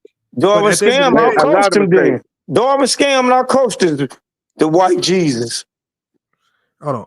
He made a lot of mistakes. So let me. So MJ, you want Darvin Ham back? As after y'all We ran might him out well of kept him. Shit, at least he got me to the semifinal. Yeah. You in locker room was the leader of the run Darvin Ham out of town clan. I did. I thought the coach gonna be good. This guy's a dummy too. So hold on, y'all. First, you run one coach out of town. You get a new coach. I'd rather get him out of here too. Give me a real coach, man. What's a real coach? Who We you ain't want? got no. These coaches are dumb. Who you want? Who you want? I don't even know. Shit, I'll let you coach. Hold on. What real coach do you want? You? No, what real coach do you You want? don't have to. You don't have to change coaches. Just say what happened, what you saw. We just said what happened, man. No, say what you saw. Even though we don't know what the coaches were saying, what if the assistant coaches was telling him to rest LeBron LeBruca at some of the in the second half of that other game? Well, you had We that don't know. 10-point JJ lead. said Look what you no just said. and still did what the fuck he wanted to do. All right, let me go to Mahari, man. Go ahead, Mahari. Hey, what's up, brother? How you doing, man? What up, man? So, at the end of the day, bro, I do understand that the coaching staff deserves the majority of the blame for it, but unfortunately, JJ Redick is going to have to get the brunt of the blame for this. Now, I do understand that. Thank you. The thing is, hold on, let me make my point. I do understand that that collectively, that the whole coaching staff deserves the entirety of the blame for this. But at the end of the day, JJ Redick is the final say of what goes on in adjustments, what it goes on in plays, and everything else. Not putting Jackson Hayes into the game was the biggest mistake that he's going to make the entire offseason. And it's going to bite, and it's basically going to bite him in the ass when you look back into this series. I mean, there's no reason that Rudy Gobert should have a 27 points, 24 rebounds in the closeout game. If you're going to play zone, you got to have at least a big man in the middle that can basically be the final last line of defense of your zone. But I understand now why many teams don't play zone in the NBA, because that's an indication to me that you don't have the confidence of your guys to be able to stop people. But unfortunately, the big issue was that you didn't trust your bench. I didn't see Dalton Connect make any playing time. They hooked Jared Vanderbilt real fast. They didn't give him no playing time to Jackson Hayes. And then you basically let Leonard Kleza some playing time for what? It did not make any level of sense, Lamont. It didn't make any level of sense. And, I like what JJ Redick has done this year. He deserves his, credit for making some good changes, but he didn't have, to be honest with you, I don't think he didn't even make that many changes. He just had to stick to his game plan. He just had to stick to his game plan and keep Jackson Hayes on the floor. Because with him on the floor, that unlocks a different playmaking dimension of Luka Doncic that we always see. We've seen that in Dallas last year when they made the finals, because when you have a lob threat, it allows him to break the defense down and then has him allow an opportunity to make lob passes over the top. But when you take that away from him, now you basically made him nothing more than just another shot creator that doesn't have anything else to do other than shot create. That's it. So, I think JJ Redick and his coaching staff deserves the blame for this. I'm not blaming LeBron for this either. And also, Austin Reeves deserves some blame too, because he played horribly and then shot horribly too. So he deserves some blame, but not entirely of the blame. And then Luka Doncic has got to get in shape. There's no excuse for you at this point to be one of the top 10 best players in the league and not get into shape. And I think that this is the time where he needs to get into shape. If he doesn't, then there's going to be another narrative that's going to be going on him for the rest of his career until he does understand it. That's my take. So your coach is a bum to bum number 2. Listen, hold on. I never said he was a bum. I'm calling him a bum. He's a bum to me. You can call him that. Well, you can call him that if you want. That's your opinion. Yeah, that's my opinion. Yeah, for sure. You can keep that. But I'm not calling no coach no dang bum. When I've already seen a lot of other bum coaches in history that have done way worse. But JJ Redick, he's a good coach, but unfortunately he messed up this series. He didn't have to do much of adjustments. All he had to do is just play straight up. And he didn't do it. So that's all I got to say, Lamont. I'm done. All right, hold on 1 second, y'all. Let me say something real quick. Hold on. Let me do something real quick. One buddy in the chat. One buddy, I made you a mod, and then there's a couple other people. Najee, the chosen one. You got to stop blocking people, man. Actually, I'm just gonna go ahead and make sure you stop right now, man, because you're getting ridiculous with it, man. You're doing some silly shit. Come on, man. You got to stop with this nonsense, man. I told y'all don't be blocking people, man. Come on, you got to chill with this, man. They ain't saying nothing. I ain't seen nothing in the chat that calls for somebody to be blocked. Come on, man. Stop that. But one buddy, I got you. And then if anybody else is on timeout or anything, just let me know. And I'll take care of it when you get back in, man. But yeah, my apologies on y'all. I see some of y'all got blocked or something. Y'all messages got removed, man. That shouldn't even be happening, man. But go ahead and cook, y'all. Well, we need some. They need a lot of wings and some centers. That's the only way you can win with Luka. We already know his defense ain't that good. So, and you need to bring Reeves. If you keep Reeves, you need to bring Reeves. Got to come off the bench, man. You can't play Tariq. You can't play Luka and Reeves at the same time, man. I'm sorry. I can't take up for him no more. That's over with. Once you burn me like that, but the problem is the problem with even saying that is it doesn't matter if you bring Reeves off the bench or if you start him, because Luka's going to play 30, 35 minutes a game. They're going to play together. You cannot hide it. Well, we know that. So at the end of the day, to start the game together. That's what I'm trying to say. So at the end of the day, you need to be advocating for just either trade Reeves, which is not going to happen. We know that. Or you got to figure out how to make it work, because it don't make sense. Like this is one of the reasons why I say it's kind of pointless talking about roster. Like, talk about the realistic moves that they can make, but Reeves just ain't going nowhere. They like him. The Lakers. We know Reeves ain't going nowhere, but you got to do something. No, but what I'm saying is do something, but tell us about what they can do that revolves around. I'll bring him off the bench. Yeah, okay, but even if you bring him off the bench, he's going to play with Luka a significant amount of time. That's cool, but he ain't got to start. That's what you ain't getting. Give me a defensive wing that could get lobs and play hella D, and then when you do bring him in, give me an example of one defensive wing that can get lobs that is actually attainable for the Lakers. When his contract done? Who? His brother used to play for the Clippers. Who? The 6'7" guy that played for the Clippers. Derrick Jones Jr.? Yeah. When this thing open? You really think the Clippers are going to let him walk? Is his contract over? This year? Oh, how many years he got left? He just signed a new deal with the Clippers. Oh, well, we ain't gonna get him. Well, oh man. so we're in trouble. Honestly, here's the thing, though. Like the Lakers don't have much to.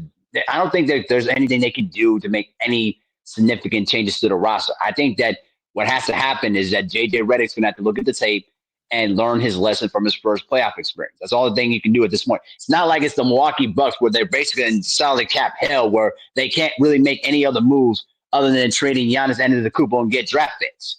Like this is how the Lakers are going to be, and I don't know how they're going to make any significant changes. They're going to have to get another big man, athletic five, which is why the Mark Williams trade that got rescinded made no sense. They should have just went with the trade, and they didn't pull the trigger.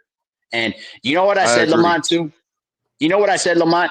I said that trading Max Christie was going to hurt them, was going to be a huge problem in the series, and it really showed because they didn't have another athletic defensive wing to counter with Anthony Edwards and Jaden McDaniels as well. So I think missing him really hurt them a lot, as many people didn't realize. Not being able to sign Trey Jemison and Koloko is what really hurt them. Not having no depth at the center position is what hurt. If you saw what happened was they picked Maxi Kleber because they could have kept Trey Jemison on the playoff roster, but they came down between either keeping Kleber or Trey Jemison. And I thought Trey Jemison was an active body that can actually give you viable minutes. He's a big guy, and if anything, he gonna foul a motherfucker really hard. Yeah, right. He gonna make you pay. Like like when he's on the court, you can kind of feel his presence. If that makes any sense, like he just ain't out there. He's a good screener for no reason. Yeah, he like uses his size well. He makes mistakes at times, but in spot minutes, I can see him actually giving a little bit of value. And he fights hard against other bigs. But I mean, to just completely leave him off the playoff roster after doing what he did for the Lakers the second half of the year, that was kind of crazy to me. That's why you brought him in. I thought they waived Woods. Yeah, but he get to come back this year. He got waived, man. He ain't coming back to no Lakers after they waived his ass. No, they waived him because he was still injured. He was still rehab. No, he was healthy. They waived him as soon as he got healthy. Mm-hmm. But they should have kept him. Well, that's what I'm saying. That the Lakers don't have much options at this point. They don't have really much options to work with, and that's what it really happened. Like I said, trading Max Christie involving the Luka Doncic trade was going to be a huge risk, and unfortunately, it showed itself. Because to be honest with you, Lamont, think of this for a moment. If you had Max Christie on your bench and you put him in there and basically play some good defensive minutes, like 18 minutes to give Luka some rest, that could have been enough to really push this series to possibly 6 or 7 games. No, because it wouldn't help us get more boards. We still wouldn't be able to get boards. That's why I'm saying sure. The depth at center position. Yeah, that too. Right. Like, what the fuck is Marquise Morris sitting on the bench for? He made their center like he was Moses Malone. Unbelievable. Well, listen, we're not saying that Jackson Hayes is going to be like Moses Malone, but you need to have a big. Right. We made Minnesota center like Moses Malone. I'm telling you. Right. That was embarrassing. If you'd have stopped him, just like you said, played straight up, because he couldn't even play. But no, the great white Jesus thought he knew better than everybody. His pride got in his way. Great like he the man. Crazy. With him and his boy LeBron. LeBron and him, them two, and they over there. Now they're sitting at home. Who brought up the Mark Williams trade? Which one of y'all brought up? Yeah, I thank you for bringing that up. We should have let that shit pass. Fucking physical. I brought that up because I thought that the Mark Williams trade, if they would have made the trade, it would have been, it would have helped. He probably still would have played him. Ain't no more than helped. This guy wasn't gonna play him. Who wasn't gonna play him? Luka needed a lob threat. That's the point. But he wasn't gonna play. He don't like playing bigs. When they went zone, who was playing center? Rui Hachimura or sometimes LeBron. Right. LeBron should play center.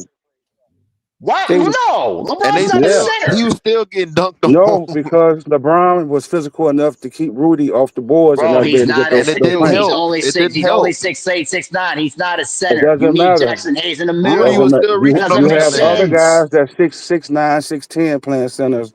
He could play center for that Oh spell my because they God. wasn't bringing him in. Lamont, bro. What Lamont, other bro. Let choice? me ask you this What other question. choice did you Hold on. have? What's Hold the on. question? Let me ask Lamont this The question. Let other me ask choices Lamont this they had, question. they When you didn't play sign a him back. zone, when you play a zone, you need a big man in the middle, correct? Correct. Hell yeah. Thank you. So what man would We you rather all have in the agree to I'm middle? that. sure why LeBron JJ or didn't play Rui? Jackson Hayes at I don't know center. what these dudes talking about. Of Some course, LeBron but would have they helped that. weren't letting them play. That's what I I was mean, trying to they get you could to have say. think about it like this. They could have put Trey Jemison in the middle, and it would have been better. It would have resulted in better results yesterday. Thank you, Thank Lamont. you. Thank you, Lamont. Okay, You but need they a didn't do big that. But Brown was on the floor. because a zone, because what a zone does to your big, it simplifies the game down so much so that they can in certain spot minutes even look elite. Because they're not scrambling all over the court. They don't have to worry about switches. It's They only have embarrassing, one man. I'm job. still pissed. And They only have one Draymond job. Green Hold on is one second, gonna. MJ. No. Let Lamont cook. Keep cooking, Lamont. Centers have one job and one job only in the zone. And typically, like, for example, like when I run my 2-3 matchup zone, I literally tell my big, I said, look at this circle. You know the circle, the charge circle? I said, you defending this charge circle. You don't leave. You don't go do nothing else. You don't go roaming, running anywhere else. We got everything covered in the matchup zone. Your job is this. Stay right. Well, like, you literally simplify. The only thing that guy got to do is be goddamn big and rebound. But if you just stick a little tweener down there, bro, they gonna hit the middle of the floor just like they was doing yesterday, and they're gonna throw the ball right over the top just like they did yesterday. And the other team's big is just gonna score the easiest layups he's ever had in NBA history, and that's exactly Rudy had never seen that many easy buckets in his whole career. Nope. Y'all acting like he was out there looking like a king. That man was just grabbing the ball and just laying it up, laying it back up. Just laying it back up, getting easy lob dunks. Come on, man. That's it. He wasn't Look at doing this, nothing y'all. special. I'm gonna Shit get didn't look mad. good. Lamont, this is gonna piss me off. If Golden State, watch how Golden State play him. Draymond Green gonna be physical, whooping his stall, lanky butt, out rebounding him, playing dirty. And check this out: if they make it to the finals, Golden State, MJ, Curry is to go, not LeBron. MJ, the whole thing is this right here. Rudy had done nothing literally nothing in this series until the Lakers committed to playing zone. Once the Lakers committed to playing zone in Game 5, all of a sudden, Rui just looked like Wilt Chamberlain. Yes, so whatever they were doing up until that point, Rudy Gobert was literally nothing. He was not a positive or nothing. Playing Jackson Hayes in the 2-3 zone. So That's what coach works. changed though, Lamont. That's what I'm trying to ask you. Why are you trying to take up for this coach? Why he changed, bro? Bro, I just literally said that this is a series where JJ Redick and that coaching staff is gonna have to take the brunt of the blame for this one. I said this. You just get mad because I said coaching staff. You want me to just say I'm looking at one of the reasons why they put 2 former head coaches as Nate McMillan, all of them. So he don't run around making these boneheaded mistakes. So that's why I say it was one of their dumbass bright ideas to put in JJ head. Yes, it was. I ain't gonna let you do that. No. That's how basketball Because we works. don't know what we're saying, like you were saying, but we know JJ got the last decision. Yes. So we don't know if they told him or they didn't tell him. He still got the last decision. So don't do that, Lamont. Okay, don't do that. George, don't take up for Lamont. George, if it makes you feel better, y'all blame JJ. Yes, I blame Give him. it to JJ. Now, Thank you. I don't know what that little emotion is gonna do for you personally. We ain't gonna do nothing. We at We home want now. you to tell the truth. Yeah, just tell the truth, man. I just said the coaching staff. No, you keep saying the coaching staff when one person has the last say so. No. Yes, thank you. That's what I'm saying. Right now, he's a bum. George, we got another bum coaching us again. We ain't gonna get rid until we get a real coach. Y'all, hold on. This is y'all Laker fans. Y'all said, first of all, think about it like this. We can't win, man. Y'all said Frank Vogel was a bum. He won you a championship. Y'all said he could have won 2 or 3. He the one started small MJ, ball. hold on one second, MJ. This is how delusional Laker fans are. No, we ain't delusional. First of all, Frank Vogel won y'all a championship. Y'all said he was a bum. Then y'all Because you get start Darvin playing Ham. small ball. Then you get Darvin Ham. He takes you to the Western Conference Finals. You said he was a bum. And didn't make no changes. Then you get JJ Redick. JJ Redick leads you to the 3rd seed in the West. Now Didn't make no changes. You know what? Unless they bums. Unless Greg Popovich or Phil Jackson comes to coach his team. Thank you. I don't That's think what we need. He just said it. He just said Phil it. Jackson is never coming back to coaching, y'all. Y'all gonna have to let that go. They won't even be happy with Phil Jackson, Lamont. Hold on. And Thank Laker you, fans are bro. Phil Jackson would have made them bonehead mistakes. This is how you know Laker fans are delusional. This is how crazy Laker fans are. Now you got Laker fans saying, I can't wait till LeBron retire. Like he's that's the me. problem or something. That's me. Yeah, everybody's saying that. We tired of y'all taking up points. Bro, y'all gonna think Because I'm calling it what I saw. What I saw with my own 2 eyes. What did you see? 0 that points JJ in the lost fourth that quarter. game. 0 points in the fourth quarter. 3 points in the fourth quarter. That's not GOAT status. I'm not blaming Michael LeBron. Jordan would never did that. Okay, I'm going by what I see. JJ lost that game. Did he make the playoffs at 40? So how you know he wouldn't have did it if he didn't even make the playoffs at 40? Hold on. Doesn't matter. He got 6 rings, baby. You got to get a man his due. Let's stop asking irrelevant questions, man, because then we get irrelevant chatter. It just needs to be this, man. It's just starting to sound like there's a entire sect of Laker fans that are just dedicated to complaining about any and everything. Because like I said, you go down the checklist. Frank Vogel had a really good track record in the NBA, did a good job with the Pacers, gets to LA, wins a championship, obviously only has a down year the following year, 1 because of the Russell Westbrook trade, and 2 because of injuries, right? So the Russell Westbrook trade looked far worse than what it actually was because of the injuries. But then all of that somehow gets blamed on Frank Vogel. So then you fire Frank Vogel, you bring in Darvin Ham. Obviously, Darvin Ham, not the most experienced coach, right? Good with players, might be not the best with X's and O's. But then Darvin Ham somehow gets this team to the Western Conference Finals. In his first year, y'all say he's a bum. The second year, he deals with a crazy amount of more injuries. I'm talking about injury after injury after injury after injury after injury. And when things go wrong because of all the injuries, y'all blame Darvin Ham. Now Darvin Ham's fired. You get JJ in. Somehow, the front office manages to get DFS. You finally can trade D'Angelo Russell, which Laker fans complained about him as well. When you get DFS, and then the heavens open up, and the Lakers get the most gift of a trade in NBA history. Y'all get the most lopsided, sorriest trade in NBA history where y'all can get a superstar in his prime for Anthony Davis. Laker fans complained about getting Luka Doncic. So now y'all complained about Luka Doncic. Y'all complained about him not being able to defend, even though he was just in the finals and he's a superstar in his prime. Then you guys were starting to, then somehow JJ Redick gets this team to the 3rd seed in the West. All Laker fans y'all have done. Can I debate that? No, hold on. I'm going to let you do it in a second. I'm just talking about y'all track record and how delusional. I'm finna track record you back up. Yeah, y'all have complained.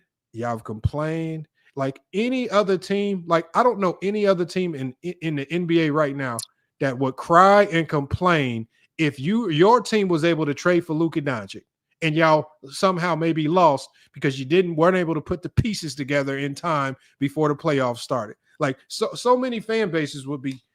Can I follow up now? Next season. Hold on one second. There'll be so many fan bases basically saying, I can't wait till next seasons. We get a full off season. We can build a better roster around this superstar we got. It would be so much hope and promise. But the way y'all say it, and salute to Mario in the chat. I just dropped the link. The way y'all explain it, y'all making it sound like JJ Redick was just doing nothing. He didn't do anything good.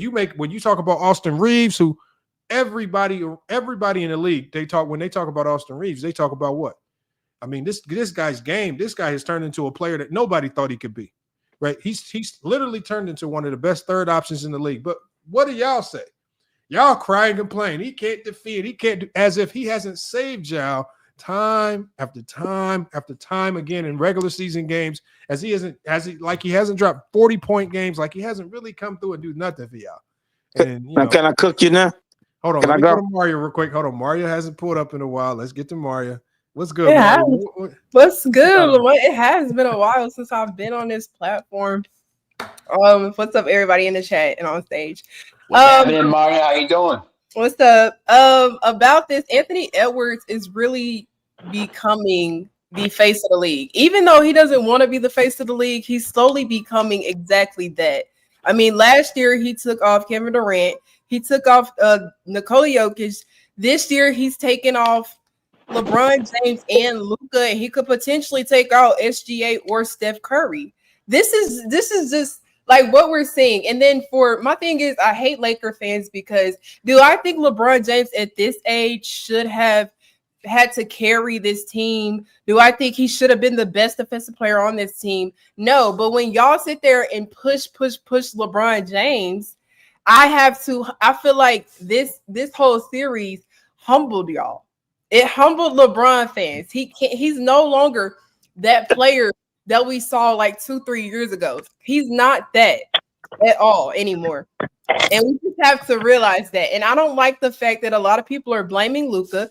Nico Harrison was exactly right. I was on the Nico Harrison train for a while. Nico Harrison said all of this. Everything that y'all are complaining about, Luka having busted knees, Luka being out of shape, Luka's lack of defense. You're literally saying it. You saw it in that series. We saw it last year in the finals.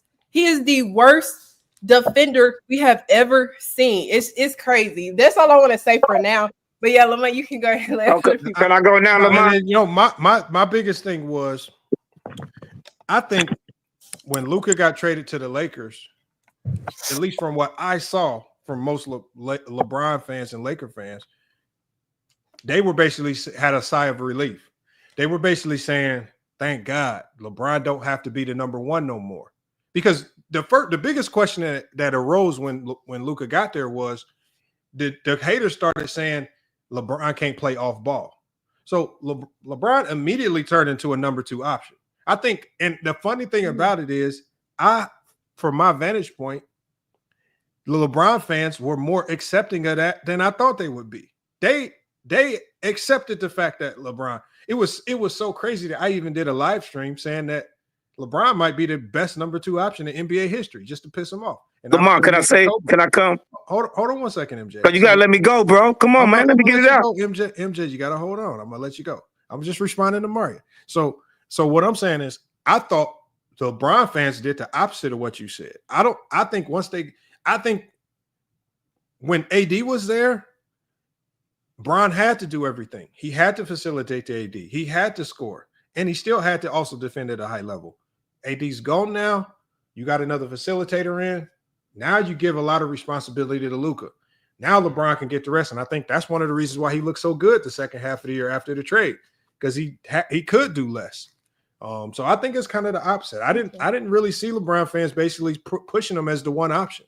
I think they were pushing him as the two option, a really good two option at that. Can I cook now? It's on Mario to respond. Oh, that was just me. I mean, I'm in a lot of spaces where, the spaces that I am in, they expect LeBron James to do a lot more. They're not really high on Luka to begin with. They didn't want the trade to happen in the first place. So they still think LeBron James should be the driving force on this team. And when he's not, they're so quick to blame Luka and all of that.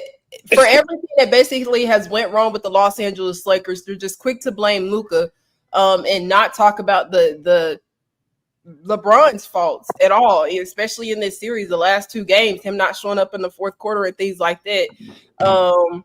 That's just how I feel. I can understand because I did think LeBron James was a second option, yes. But just to me, some LeBron fans just expected him to still be the first option, and that wasn't gonna work. Can I respond? Go ahead, MJ. Okay, she make good sense, and she's telling the truth, because all the LeBron James fans is keep thinking of LeBron. So what You're I want to LeBron say, James fan, MJ. I'm not a LeBron James. I'm a Kobe fan. You forgot Lamont? MJ, stop lying. Yeah, 824, baby. Thank you, man. Lamont know this. Lamont, now, now I'm gonna get Lamont. Lamont, see, you ain't been around so long. Lamont, if you played on the Lakers, okay, let me take up for my LA people, Laker fans. If all y'all was playing for the Lakers, we don't care who you are, we cheering for you, and we hoping that you succeed. Now, you LeBron James fans and you other fans, I don't know what y'all are. Y'all just, LeBron is the king and everybody else is sorry. You know what I'm saying? Now, one thing, let me finish, Lamont. You got to let me cook, bro. Come on. Now, one thing with the Lakers fans, if you playing for us and you making boo-boos, we're going to tear you up. We don't care who you are. You could be Kobe, we tore Kobe up. You could be Word, we gonna tear you up. It doesn't matter. That's the difference with the Lakers fan. We don't do like y'all. And like she just said, she made good point. LeBron fans, everything is LeBron, and everybody else is sorry. They make excuses for him. So now, Lamont, let me go. Hey, hold up. Lamont, let me go, man. Come on, bro. I'll let you cook. I know it's just... hold on, MJ. Hold on. I got the only reason I'm stopping you right there, and I'm gonna let you continue. I promise I'm gonna let you continue. But you said we don't criticize.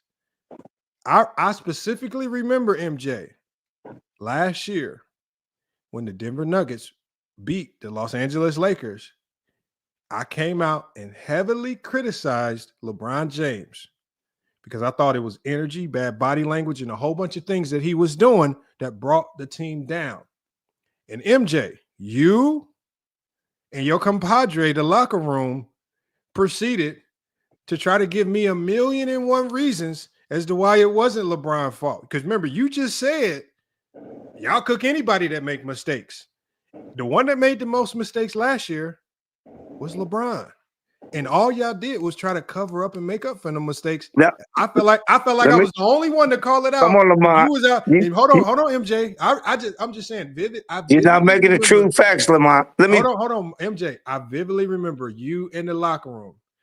Why'd you say this about LeBron? Lamont don't want me to cook him, y'all. Lamont always do this. Come on, Lamont. Let me finish, bro. Okay, go ahead. Just let me finish. Just listen to what I have to say for 3 minutes, then you could go. 3 minutes? Yeah. Hell no. Oh, wait, 2 minutes. 2 minutes. No, okay. man, 30 Last seconds, year, bro. guys, when we said LeBron, say I ain't gonna get mad at LeBron because LeBron was kicking. He was cooking. He was cooking. He wasn't. Now, yes, come on, man. Lamont, let me finish, bro. Come on. Discipline, bro. You gotta be obedient. It's your show. Let me cook. Come on, man. You're not obedient enough. Okay, thank you. Obedient. Last year on the Denver series, LeBron, everybody saw LeBron was cooking Denver. The people that we said we lost because your boy that we traded, Pretty Boy, if he would have gave us 10 points, we'd have won the series. He only scored 4 or 5 points. That's why the Lakers lost that series. And Dum against Denver by not playing the big center that we got from Cleveland, and he gonna put him in the last game against that. So forget that. Now let's jump to what you said earlier. Oh, Tristan Thompson. Come on, listen. Come on, man. Let me Solution finish, was man. supposed to be Tristan Thompson last year, right? Man, come on, man. Come on. So anyway, when we had Frank Vogel, we won that chip with the centers. We still had some centers on the team the next year. And then some of the players got hurt, but we still have the centers. But he started playing small ball, and he had LeBron James playing center. Then we got beat against Phoenix. That's when we got hurt. He made LeBron James play center, and this goofball. Phoenix because AD got hurt. Frank Vogel started playing LeBron James at center, bro. And then the next year, we played Denver again, and Dum-Dum, Darvin Scam, and me and you was on there. He didn't make noise just like this dummy. He didn't make your boy play center. The Cleveland center that play for Cleveland now, Tristan. He put Tristan in the last game. Shaw had Jokic is tired, and we got swept. He finally played that. Then this year we get goofball. We get the new coach. That's your boy, because you came on the show bragging on him. Like he's so smart.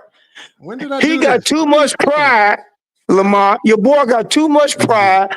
He didn't make no changes. He see we getting cooked, and he didn't make no changes, and we at home again. That's why the Laker fans, when you come to LA and you know for a big franchise like that, we supposed to win. Like you said, we got the white boy. We not mad at the white boy. I already said the white boy gonna give us 30. Hold What's on. up? We already said the white guy gonna get. Remember what you said, Mario, about the people who never want to say LeBron James did anything wrong. Now I want you to listen to. We said LeBron did wrong. Hold on, MJ. You never have. Now, Mario, because I want you to listen when we talk about the people, because MJ's gonna say he's not a LeBron James fan for the sake of this conversation, but everybody on this panel knows MJ is a heavy LeBron James. I'm a supporter of LeBron James. He's on our team. Lamar, you can go to any broadcast. She was on there because I was. Hey, hold on, MJ. Let me. So remember what you said with that. There are a group of people that will. I'm gonna get when I have my own show, I'll be able to talk. My show gonna start in a week. Then y'all come on my show. MJ, hold on. So, I'm about to have my show, George. Come on, MJ, man. Come on. So MJ was saying everybody else, remember last year in the playoffs versus Denver, he said Dum and all these other people were doing something wrong. When I thought it was easy to see that LeBron was probably one of the biggest problems. It's people like MJ that want to say everybody around LeBron is in the wrong but LeBron. He blamed Frank Vogel. He said they played like it wasn't LeBron's fault. They had to play him at center. He said, you know, but he will never talk about what LeBron does wrong. And this is that's where I ended up. That was my divide with him in the locker room, because they just made it seem like in a basketball team, I have to start with the top. I have to blame the big dogs first. I have to talk about the big dogs. And so when I start with last year, when I started with the big dogs and I started with LeBron, boy, I'm talking about Mario. They screenshotted my community post. They had a 2-week session on it, on how LeBron, I mean, and now it's, you know, and the reason why I know it's LeBron worship, because it's so bad that him in the locker room, they call LeBron their glorious king over on the locker room. Which is hella gay, by the way. That's crazy. Locker room don't know basketball though. So I mean, look, man. Oh, look, man. Hey, look, it is what it is. Let me get Mon right up here. Mon right with the super chat. My bad, I missed your super chat earlier, Mon right. He says, coach yourself, knowing the short leash for the NBA, for an NBA coach, is more beneficial or detrimental for a rookie coaching career going through trials and errors. I mean, obviously, you have to learn on the fly, and when you sign up to be an NBA coach, you know that you only got so much time to get it figured out. So, I mean, he signed up for it. He knows. I mean, he's not dumb. He played in the league. He knows what comes with that. In college, maybe you can get away with it longer, but in NBA, you know, you got a very, very short leash. And if you don't get it figured out, you up out of there. So that's the question I asked. Why Duke didn't get him? Because Duke has John Shire, best coach in America right now. Before John Shire. After Coach K announced his retirement, why Duke didn't reach out to JJ? Because Coach K hand selected his replacement. And he didn't even select JJ. He but JJ wasn't even talking about coaching at the time. He was on ESPN.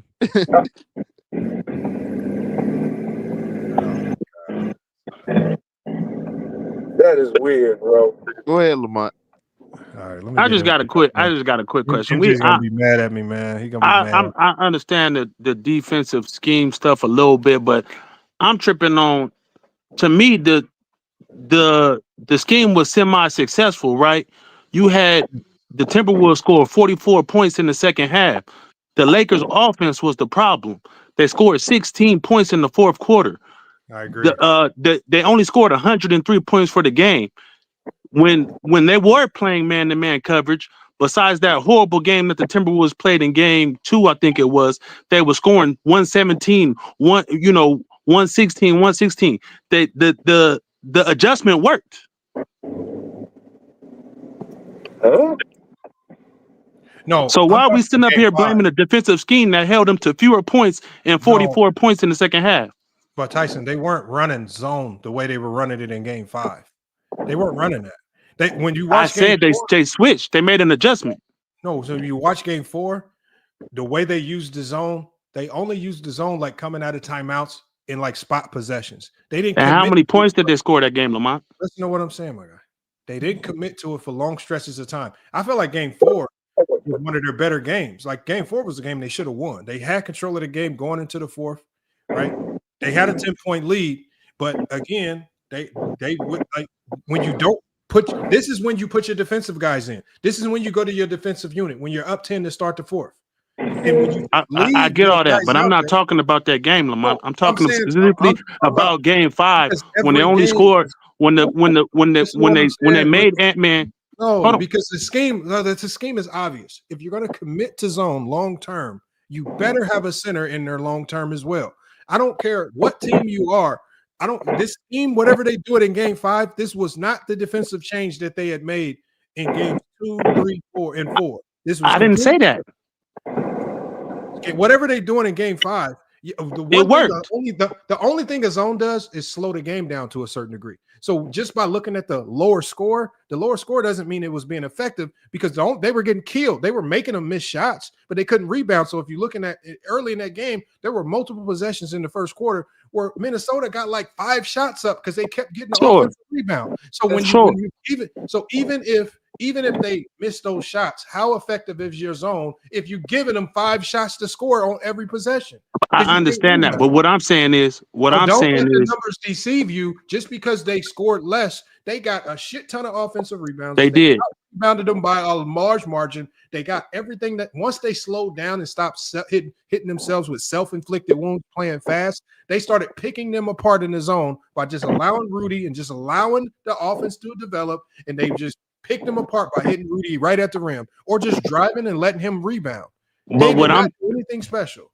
I get what you're saying, but you need to put another big in if you're just going to play zone that much. That's the only solution. Put a big. But why didn't he? It's not rocket science. Bing. Thank you, Lamont. I agree to a certain degree. Why didn't he? Simple solution. Because Jackson Hayes wasn't doing nothing in the offense, and they thought they had to spread. Because they thought they had to spread the team out. The problem was, to me, it was mostly offensively. Again, the defense, yes, they was giving up offensive rebounds, and a lot of times they weren't capitalizing on those offensive rebounds.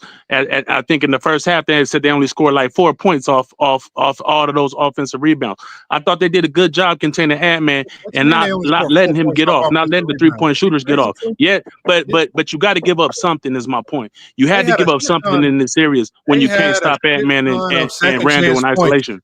No, they had a shit ton of second chance points. They didn't have no 4 points off second chance points. I said the first half. No, I'm saying in one possession. Like, I'm just talking about the first quarter. In the first quarter, I'm literally watching. Once I saw Minnesota on one possession get like 4 offensive rebounds and 5, I'm saying to myself, whatever they doing in this zone, I said, this shit ain't going to work. I said, this is not sustainable. Like, we saw from a mile away that the result was going to be the result. So much so that James Kingdom texted me 2 minutes into the game, said, God damn, the Lakers about to fucking lose. Like, we saw this a mile away. Like, it don't take rocket science when I see that you have a losing formula out there. And they had a losing. So if we saw it, why JJ didn't see it? The concept of the zone, the theory of it, the theory of the zone based on how Minnesota played in Game 4, it kind of works. But when you don't commit to putting a big in, and you don't really think this out well, and you got some type of gripe with Jackson Hayes, and you think Maxi Kleber is going to be that physical interior solution down there, man, and then it don't surprise me that we got the end result that we got. You see what I'm saying? He's saying it without saying it. Hold on, go ahead, Mario. No, I was just agreeing with what you were saying. Facts.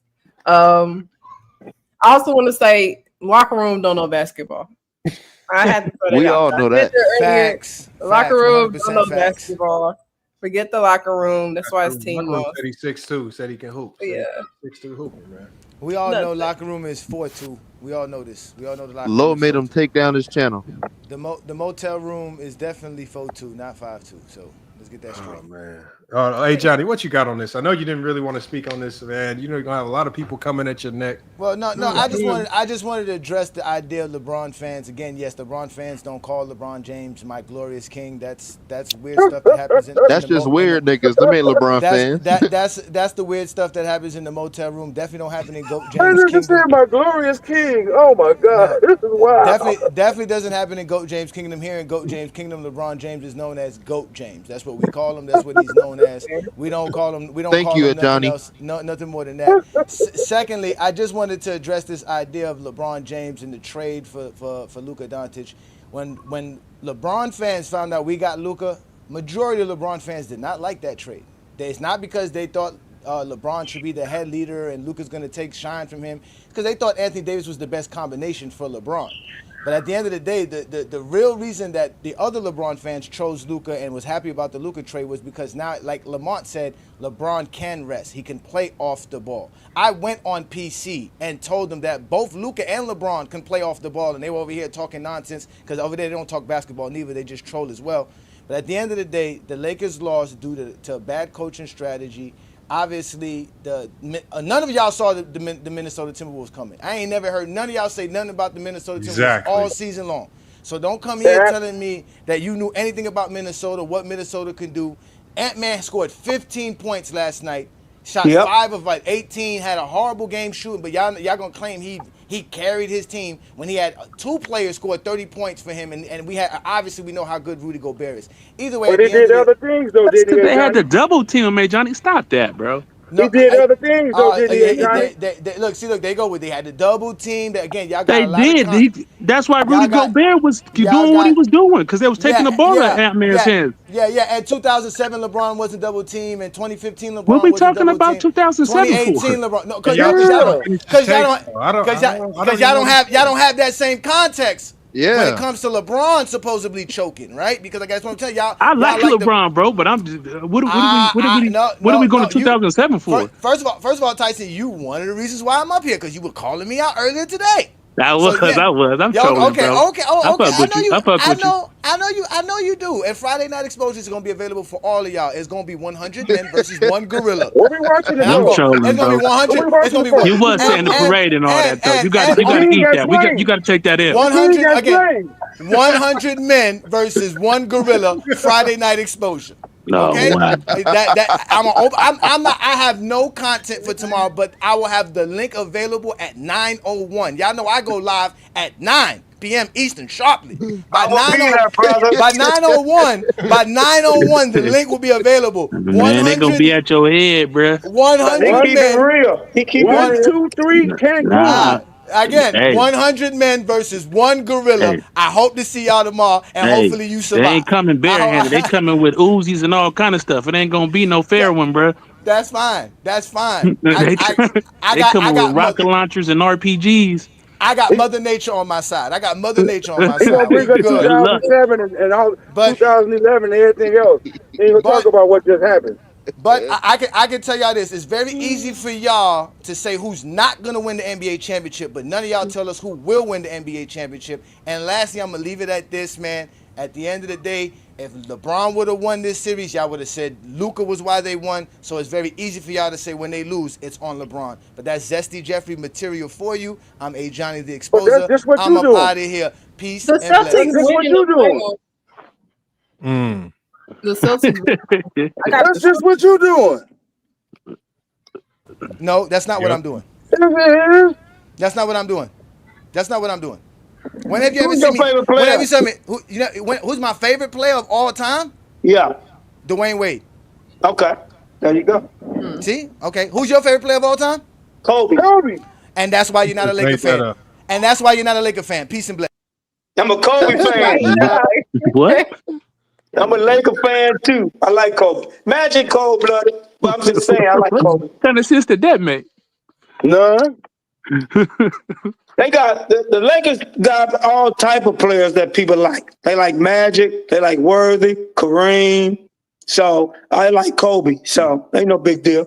It's a Laker. But I cheer for the Lakers. Like I said, if one of y'all was playing for the Lakers, I'll be cheering for you to give me that 6th title, that next 18th title. That's what I think. With I think Lamar team. head coach.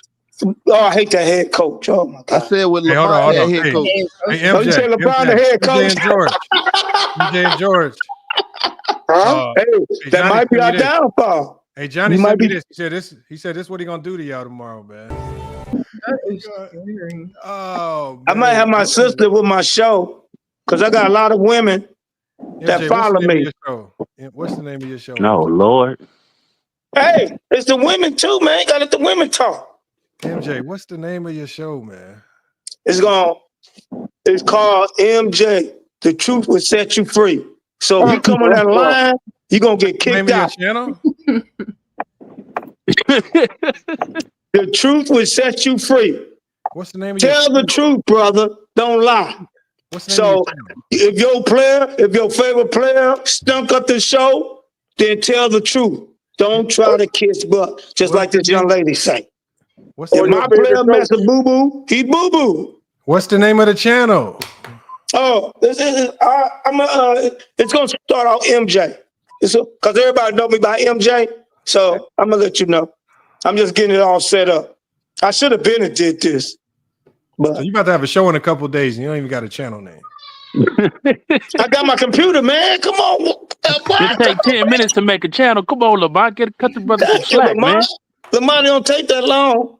It don't take that long to come up with a name, man. He gonna Hold chat on. GPT. Do you know what's gonna happen? Do you know what's gonna happen when I type in MJ in Google? You want me to show up when I go to YouTube and I type in MJ? You want me to show you all his shit? You're gonna be a lot of million MJ.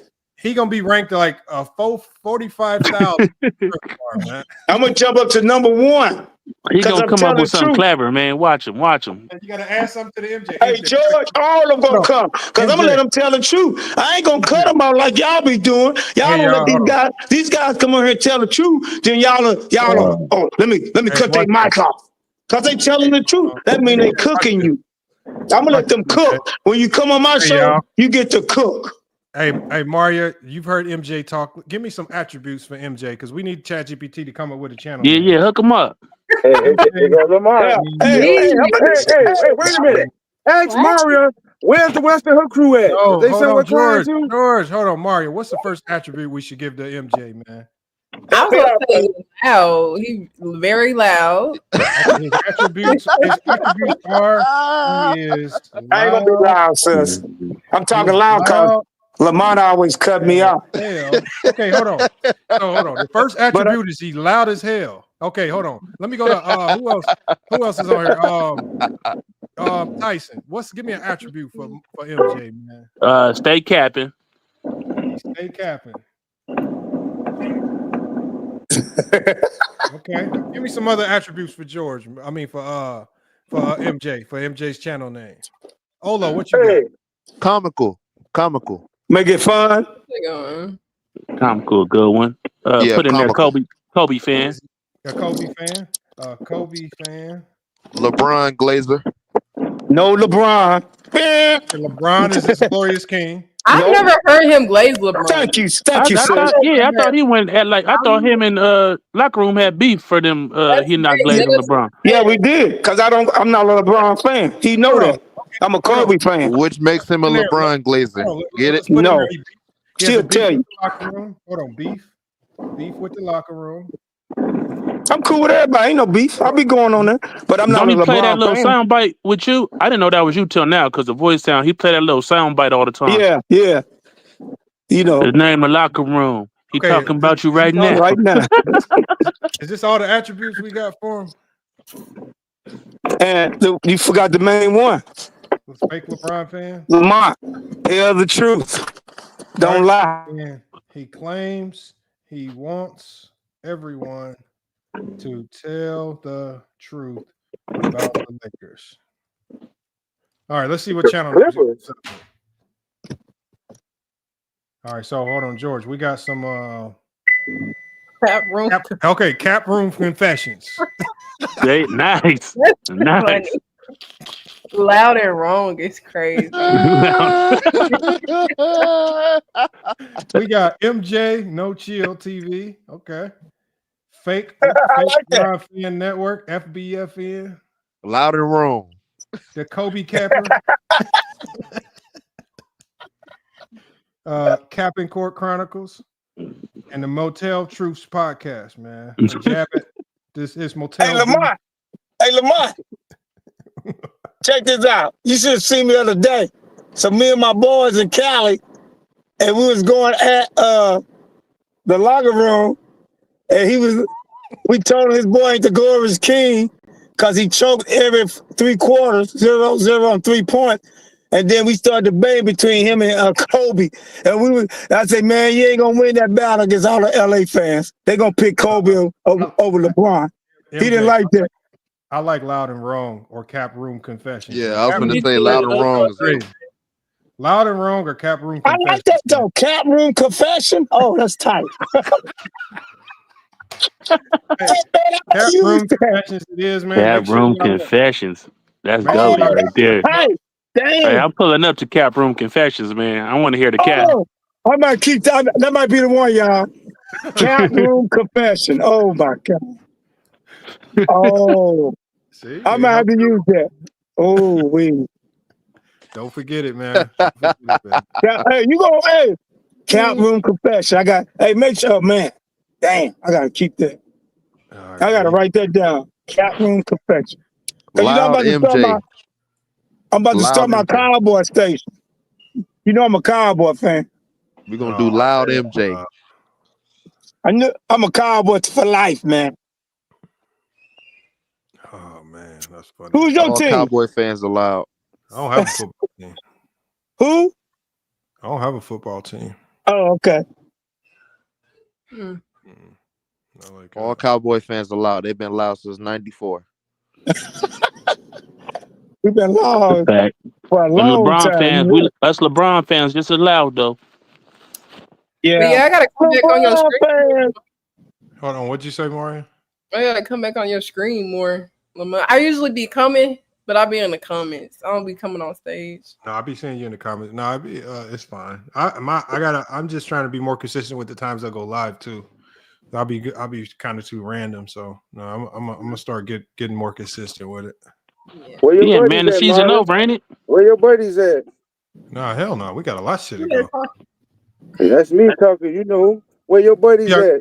Hey, hold on. Before y'all go, who y'all got winning it now? Obviously, Lakers are out. Minnesota advanced.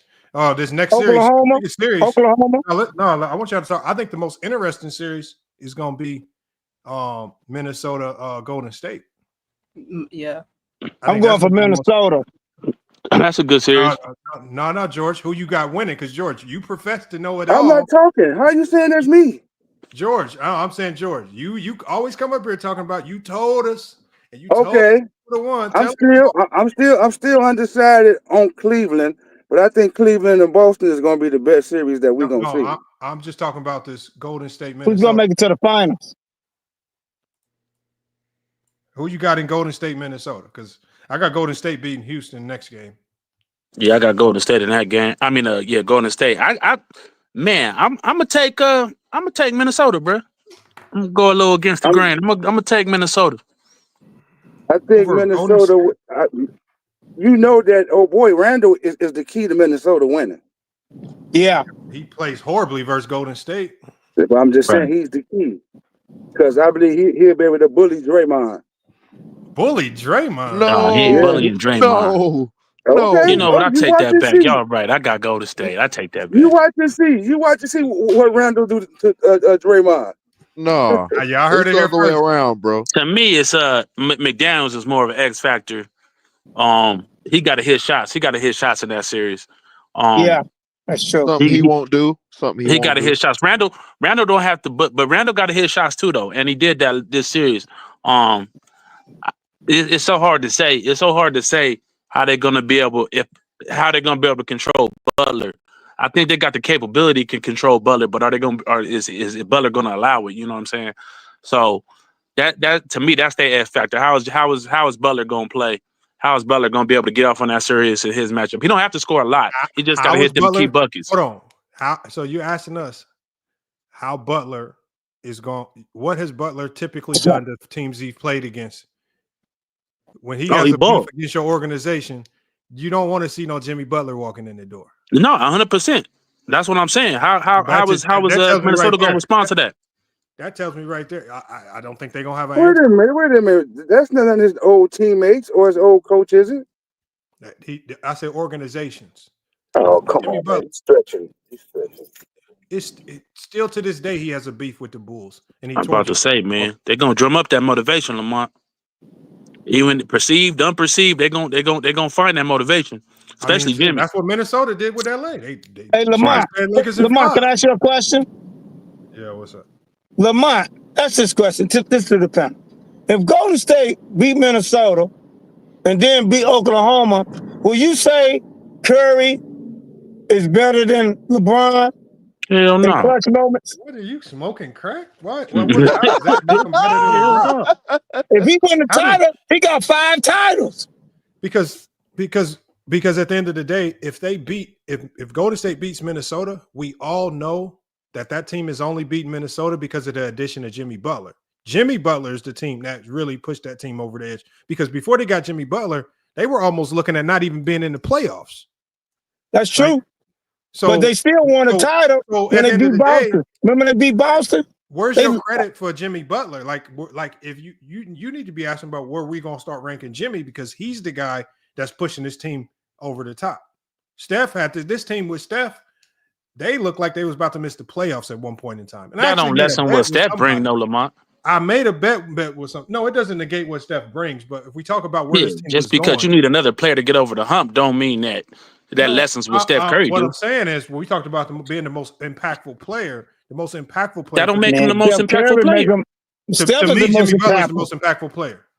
Man, no, just because you add a piece, just because Jordan took Pippen to win, don't make Pippen the most impactful player. Just because Steph is the leading scorer, don't mean he's the most impactful. I'm not saying that, but what he brings to that offense and how he gets people open with his gravity and all that, that's what makes him the most impactful player, in my opinion. When everybody's healthy, who's the most impactful player for this team? Who needs to play at a high level for them to win? Steph and Butler. I think it depends on what Steph Curry do. If Steph Curry go crazy and clearly the best player in that finals, he over LeBron all the time for me. Tripping. And it's hard to stop them because they do back cuts. They don't do like the Lakers. But that's all. A lot of that is based off what Steph coming off them picks, what type of gravity he brings. He's opening up those back cuts by coming off that screen. He's coming up, opening up that by drawing 2 defenders when without the ball. You know what I'm saying? Yep. So a lot of that is predicated on what Steph does. So to give it just to Jimmy Butler and say, of course, that his addition was needed. Don't get me wrong, but that don't mean he's the most impactful. I'm saying what. As far as the driving factors that makes this team a winner, that turns this team from just being regular to a champion, I believe it falls behind Jimmy Butler, because Jimmy Butler is the only guy in this. He helps Steph out because he's a tough shot maker. It's not just Steph that's tough shot. 100%. Right? He's another guy that can drop 30 in big games. No one else 100%. Can do that. And he's the only, outside of Draymond, he's the only one on this team that can defend at the level that he can defend on the perimeter, right? I agree with all that. He's like when Steph scores, if Steph has a game where he scores 15, the Warriors have no chance. Jimmy can still score 15 and still feel like he's one of the best players on the floor because of his defense and because of his playmaking. Steph can't do that. I agree with all that, but I feel Steph can impact what you just said is all facts. Jimmy just can impact the game. What you just said is all facts. He just don't have to score 30. Like when he can be great, he can win a game. He can win a game with his defense. He can win a game with his playmaking. He can win a game with his clutch. He can win a game with his scoring. Steph at this stage right now can only win games with his scoring. Yeah, not just his scoring though. It's more than that. I think he makes the offense viable. I think he makes Draymond viable on offense. He does a lot of stuff that allows those other players to be great sounds like too. Players' choice talk. What does mean viable? Well, how's Draymond Green more viable? Because Draymond is very limited. Draymond is very limited offensively, but him with Steph as a screener, he becomes viable as a passer. He can hold the ball, and off that gravity of Steph, he can hit back cuts and those type of things. Well, it gives him value on offense. That's what I mean. You can say it's players' choice talk or whatever you want to say, but it's still facts. Lamont, Well, he Lamar, averaging like 6 points a game. You talking about viable, man? I mean, come on, man. If you just said somebody like Post or Quentin Post or something, that makes sense. But Quentin Post is really getting his points just off of playmaking from Draymond. Come on, man. Stop it. Off of playmaking, right? Curry does open up the floor for the other guys just without Come on, man. the ball. That's There's common knowledge. 2 guys on him most of the time, and he don't even have to have the ball in his hands. So, yeah, what are we watching? as soon as he passes half court, it's 3-2. I don't care how much he spaces the floor. If Curry have a game, let's say Jimmy Butler gets hurt, or let's say if Curry has a game where he drops 10 points, all that spacing ain't gonna mean nothing. I don't care who he got on the floor, Quentin Post, all that running around.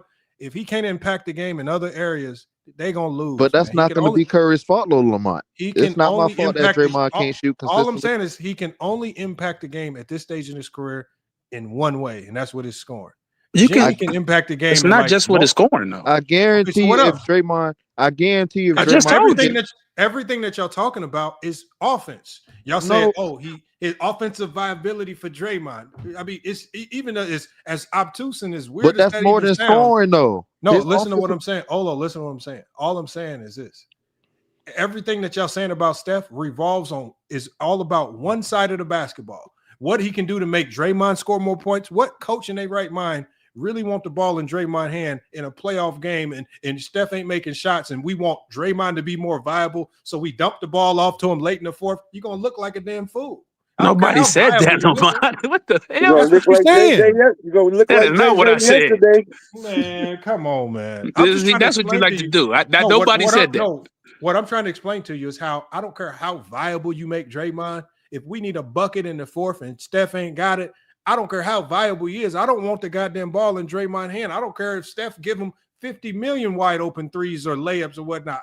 We just literally watched Draymond smoke a layup to win the game a few weeks ago. Why the hell? Where was the viability then? Man, hell no. I'm not talking about as a scorer, Lamont. That's where you're getting it wrong.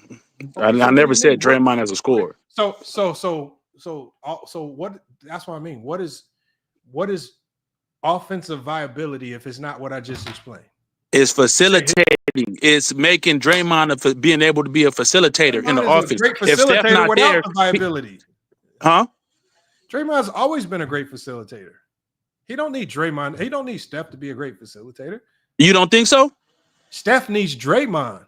The only thing that the Warriors team has shown us is that without Draymond, Steph is not the same scorer. That's the only thing that we've seen. Without Draymond, Steph struggles to score the basketball. With Draymond, he's a nightmare because actually it's the reverse. I would like to look at that year without Draymond when Draymond was hurt to see what them numbers look like. Hold on, I can give you an example. Go to the year they won the championship.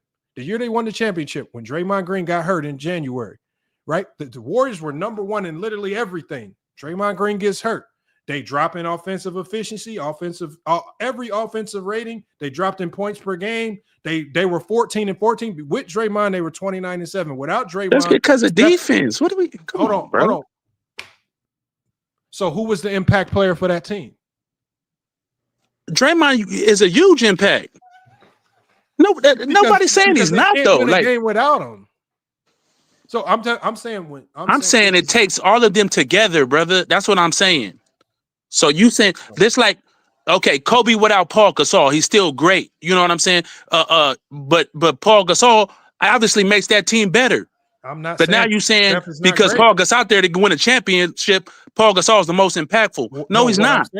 What I'm saying is when you think about that Laker team, the impact player, that the player, because they had the Kwame Browns and all these other players, but the guy that turned the tides for this team was Paul Gasol. He made if you get better players, that's gonna make you a better team. Listen to what I'm saying. It's not about better player. He's the guy that starts to make everything work because insert Paul Gasol and immediately he can do things that Kwame couldn't do on both ends. 100% agree.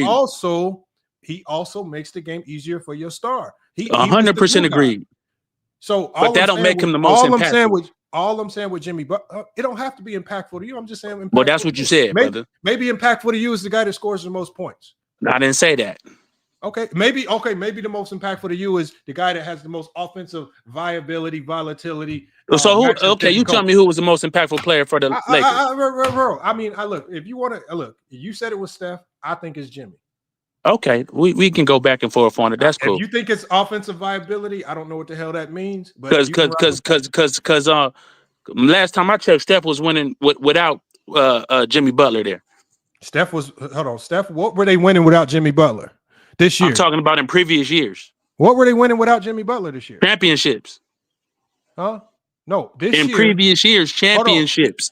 No. We're just talking about this year. You cannot use this whole career to justify this year. If we're talking about this year and Jimmy Butler being an impact player for this team this year, Andrew Wiggins was a guy that they won a championship with. Exactly. So hold on. So all of a sudden, and so we can't pretend as if Andrew Wiggins is.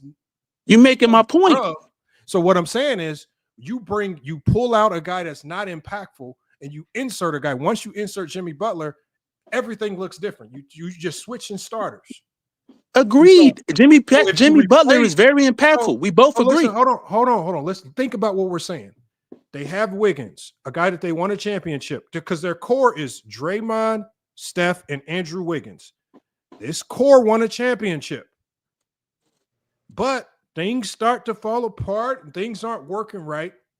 So you take a piece of that core out and you put a new piece of the core in. When you put this new piece of the core in, now everything is working like it's supposed to, better than it ever was before. Now we're in the playoff hunt. Now we're about to beat the Houston Rockets, the number 2 seed. What is the most impactful piece? Steph Curry. I ain't no two ways around it, bro. Yes, you can get better role players to do more things, and they make the team better. Okay. I agree 100%. Yes. There's 2 different questions I can ask. I can say who's the best player? Steph Curry. I can say who's the most impactful player. To me, the most impactful player is the guy that makes shit work. Because for whatever reason, even with Andrew Wiggins there, a guy that they won a championship with, since you wanted to reference past years, it just wasn't working. So you remove the piece that isn't working. Right.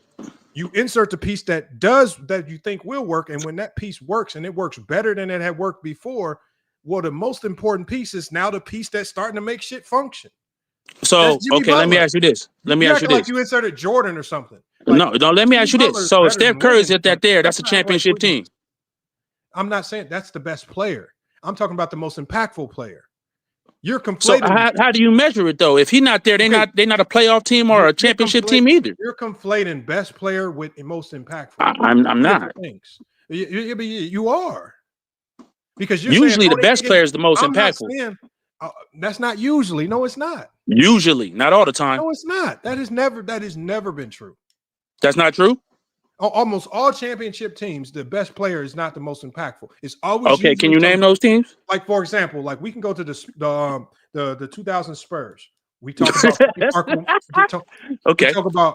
We talk about Tony Parker and Manu Ginobili at times. Tim Duncan, best player, but the guys, and they kind of switched in roles. Manu Ginobili was one of the most impactful players in certain aspects, and then for another run, it was Tony Parker. You go to literally every team. When you talked about Kobe and Paul Gasol, it was Paul Gasol. You insert him, everything works. When you talk about Jordan and Pippen, Jordan was a loser until he got that one piece that makes everything work. All of a sudden, you put in that one piece that makes everything works. Now we win in a lot of championships, right? You all you need is a impact player to start making everything work. The best players rarely, unless you're talking about Nikola Jokic. Right, the best player is rarely always the most impactful. I mean, it's not too many players like that in NBA history. You talk about Akeem maybe in '95. You talk about Dirk maybe in 2011. But outside of that, you're not just running around talking about the best players, the most impactful. I think that Spurs team is a near non-playoff team without Tim Duncan. No, I'm not saying that's the best player. But I'm saying when you talk about a team that's already good. The most impactful player just makes shit functional and pushes you over the edge, right? Like the Bulls. I don't think that's the definition of most impactful. That's why I disagree. I understand what you're saying. Manu Ginobili or Tony Parker and think that we're going to get the same results. If we replace, for example, if you place Tony Parker with another random guard at that time, does things work the same? Nope. If we replace Manu Didn't they win a Ginobili with chip another without Tony random, Parker? if we replace Manu Ginobili with What are another we random talking about? man, if Didn't we they win a replace chip with Sean Elliott? And hold on, I'm not saying it. That was a completely different team. And when I said Tony that's Parker, replacing them. listen what I'm saying, because you're trying Oh to make my. it seem like I said at times it was Tony Parker and at times it was Manu Ginobili. I'm not saying it was like this the entire time. You want it to be like it so you can sound right. No, I'm not. All I'm saying saying is Tim Duncan is the NBA constant. in NBA. No, he's just the best player. And the constant.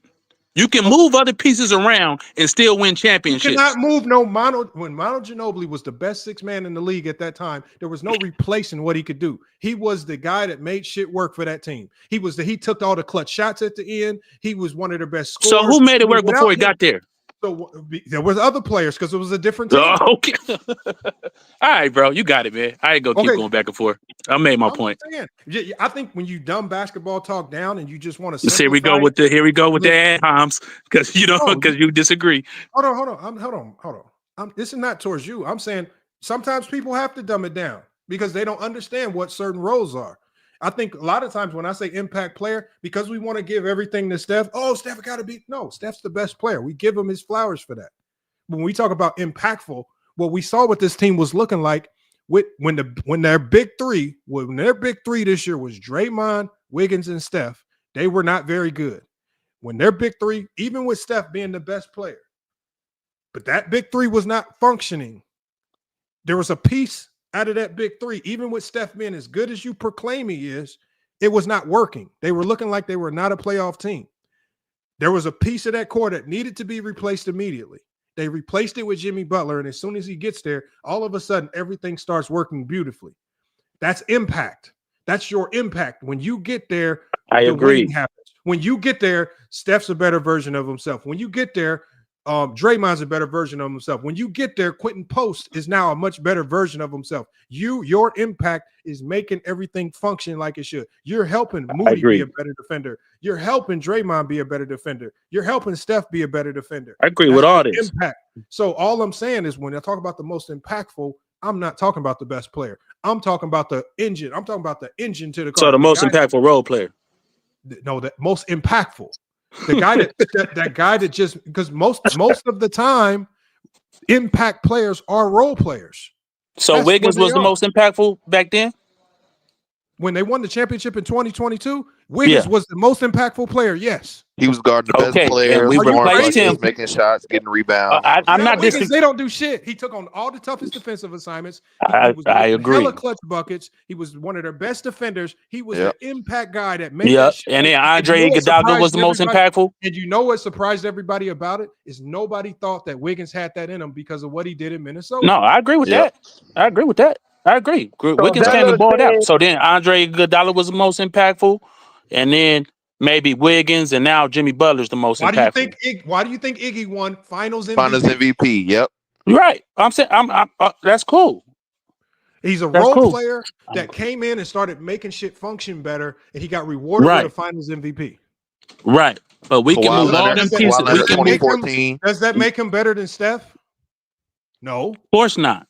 But his impact got him the Finals MVP over Steph. We can argue back and forth on that Finals MVP. And Iguodala was great. I'm not taking nothing away from him. He played good defense, knocked down shots. I think he dropped a 30 ball, something like that. Whatever.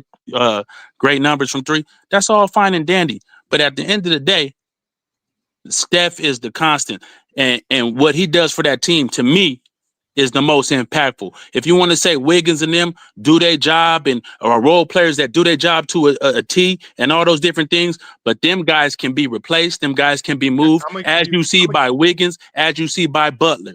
But what cannot be replaced and which makes him the most impactful is Steph Curry. And that's all I'm going to say about it. I got to go pick up my daughter. Y'all have a good one. Here's the best example you can give. Jordan, Pippen, and Horace Grant.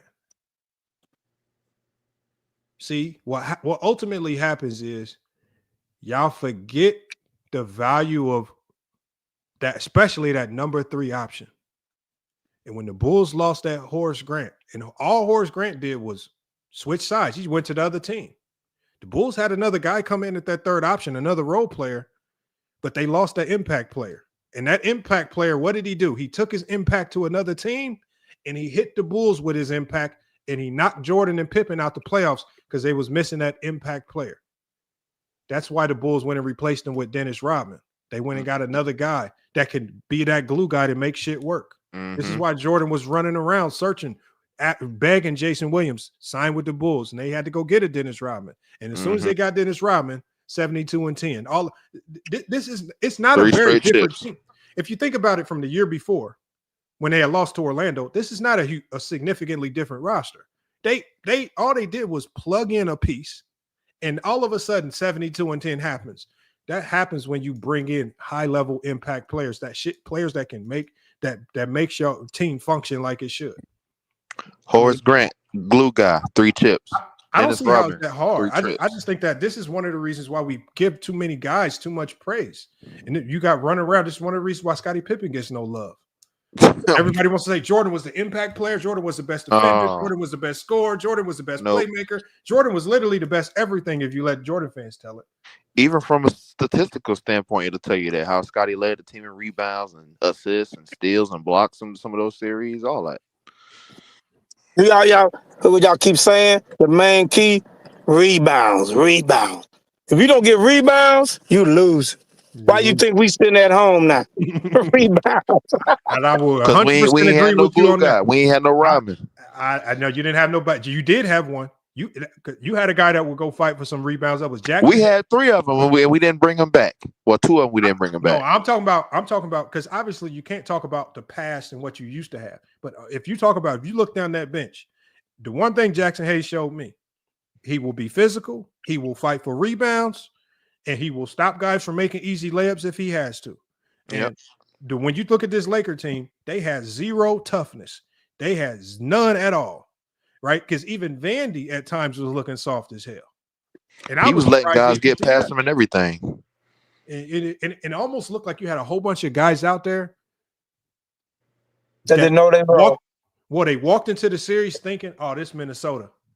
We're going to beat them. And they did not do any scouting. They didn't do any scouting report. They didn't do homework. They didn't lock in. Julius Randle. How does Julius Randle spam you with the same goddamn move you should have scouted out a long time ago? Julius Randle was hitting them with literally the same left-hand baseline spin, spamming it over and over, and it's just like, my guy. McDaniel, same moves. Same move? Yeah, like they got the same move. They ain't winning their bag and added nothing new. This is just focus on the scouting report and to lock in. So Lamar, you just cook yourself. So that means your coach who you like, didn't scout. So that's why he's a bum. You just cook yourself. Thank you, Lamar. Why the coaching staff don't get? Why? How come the whole coaching staff and the whole can't get the same? It has nothing to do with players don't watch film. Players are supposed to watch film. Here we go.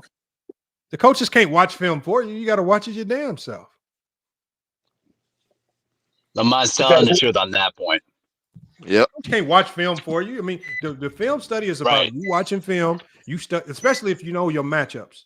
Okay, I'm gonna be guarding Randall. What is his tendencies? This man is left-hand dominant like a motherfucker. Everything he does, he's going left. Baseline spin, left hand. Right. Whenever he turns right. You're telling me that the team don't have team meetings and they watching film. No, what I'm saying is this is what I mean, George. Because if you've ever been in film study, especially if in film study, you got 2 types of players. You got the players that sitting in the back bullshit and fall asleep, and then you got some of the players that's actually locked in, focused, really leaning in on the assignment. Well, you know what starts to show when the game plays is the guys that was if you was paying attention in film study, and the guys that weren't. And when I constantly saw like Rui Hachimura and Vandy, when I saw them both allowing Julius Randle to consistently spin left, bully him, score a layup, I'm saying to myself, and then I watch a guy like Goodwin. As soon as Julius Randle tried that move on him, he cut that shit off, made him pick his dribble up. I now know who watches film and who doesn't, who's locked in and who's not. And when I see small stuff like that, I said, how the hell is Goodwin not getting more minutes just off that one play alone? So why your coach didn't play him, and why your favorite player, who you trying to say was mine, LeBron, he a coach too? Why he didn't tell him? LeBron's not my favorite player. Who's your favorite player? Damian Lillard's my favorite player. Mm-hmm. Oh, that's right. You is See, Portland. That's right. yeah, see, that's what happens when you haven't been on the channel for too long. But anyway, listen, I watched Julius Randle the entire year when he was in Minnesota. I rarely ever see him go right. Most Nope. of the He time, always go left. he always goes left. Even when he's on the right side of the block, he'll work himself to go. He'll fake right, then go left. Every time when he does that same spin move, he always goes to his left hand. He doesn't have a right hand. So I'm looking at the Lakers defenders. I'm like, except for Goodwin, like, bro, you do understand he's left-handed. Force him right. And you don't think the Warriors know that? Draymond Green's a top-notch defensive player. He's gonna make him go to his right hand when he gets the chance. Trust me. Well, the Warriors are much smarter. I mean, Steve Kerr, that team, they also look more locked in, like the way they're playing Houston. Other than last night, they got completely obliterated. They almost made a comeback, but right. I just think that's why. Yeah, they're more disciplined, and then they're more locked in than the Lakers are. That's why I would say Mahar, what did I say after game one? What did I say after game one? The first thing I said was, it looked like the Lakers are treating this like a regular season game. Exactly. They need to lock the fuck in, or they're gonna lose. I kept saying it. I'm like, man, when they gonna turn the playoff button on? Bro, and you know what though, Lamont? Let me tell you this too. Before I went to church, before it was towards the end of the fourth quarter, because I know the game was already over. I said, bro, the Lakers are treating this like a regular season game. You can't win in the playoffs if you're gonna treat it like a regular season game, because the regular season and the playoffs are two different things. And they treated it like a regular season game, and they got cooked in the first game, and it literally set the tone for the entire series. So, yeah, man. Listen, when the Warriors and the Timberwolves do meet in the second round, I like the Warriors' chances because I think they're more locked in, and more important, they're much more of a smarter team than the Lakers are. Do I think it's going to go to the full seven? I do believe it will, and I would take the Warriors' chances in that route because of their experience and their intelligence. But the only way that I would see Timberwolves winning it is if Julius Randle plays the same way that he did against the Lakers. But it's going to be tough because the Warriors are going to make him go right. That's true. And the most impactful player on that team is Draymond Green. I mean, it's not even a discussion. He's the most impactful player. He's just the guy that this team can't function at the level that they do without Draymond. It's no shade on Steph. On both ends, too, Lamont. Both ends, offense and defense. And I just feel like this is basketball talk like that is one of the reasons why the others don't get the credit they deserve, because you got too many people who just want to pile on additional credit to the best players that maybe the best players in some cases don't necessarily deserve. So how many games is this series going then, Lamont? Which one? If Golden State is not Minnesota. You know what? I honestly think that could go 7. Okay. Now, me too. I wouldn't be surprised. Me too. I wouldn't be surprised if Golden State took it in like 6. It's the way Minnesota's playing right now. I just don't see them only winning one game in that series or getting swept. They just playing too good. Right. Ant-Man right now is looking too good. So, and Golden State's prone to have letdown games like they did against Houston the other night. So, yep, facts. I think it goes to full 7. If it goes to full 7, I like the Warriors' chances. But here's the thing: we have seen Minnesota win Game 7 on the road last year against Denver. So don't think for a second that you can't count out this Timberwolves team out. I did last year. I thought they were going to lose to Denver, and they came back and embarrassed the Nuggets. So it's possible.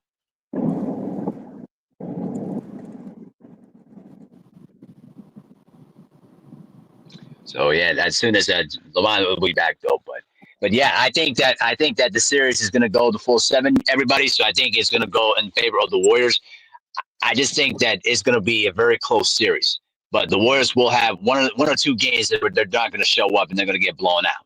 It's going to happen. So it's two guys in the collective that they don't have an answer for. Now we've seen them contain Luka and LeBron. Well, I don't want to say contain.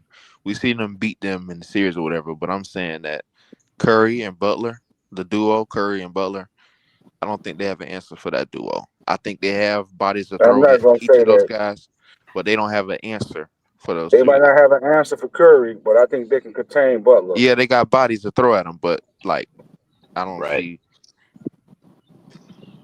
But Lamont, let me ask you this question though. What are I some don't think things they you're have gonna look nobody at in that? contain Jimmy Butler. I was about to ask you what's Like the I key said, they don't have factor an in that answer. series? Hell no. They don't have nothing. They're gonna be because it kind of goes to they're gonna have to pick poison. Are they gonna commit to guarding Steph one-on-one?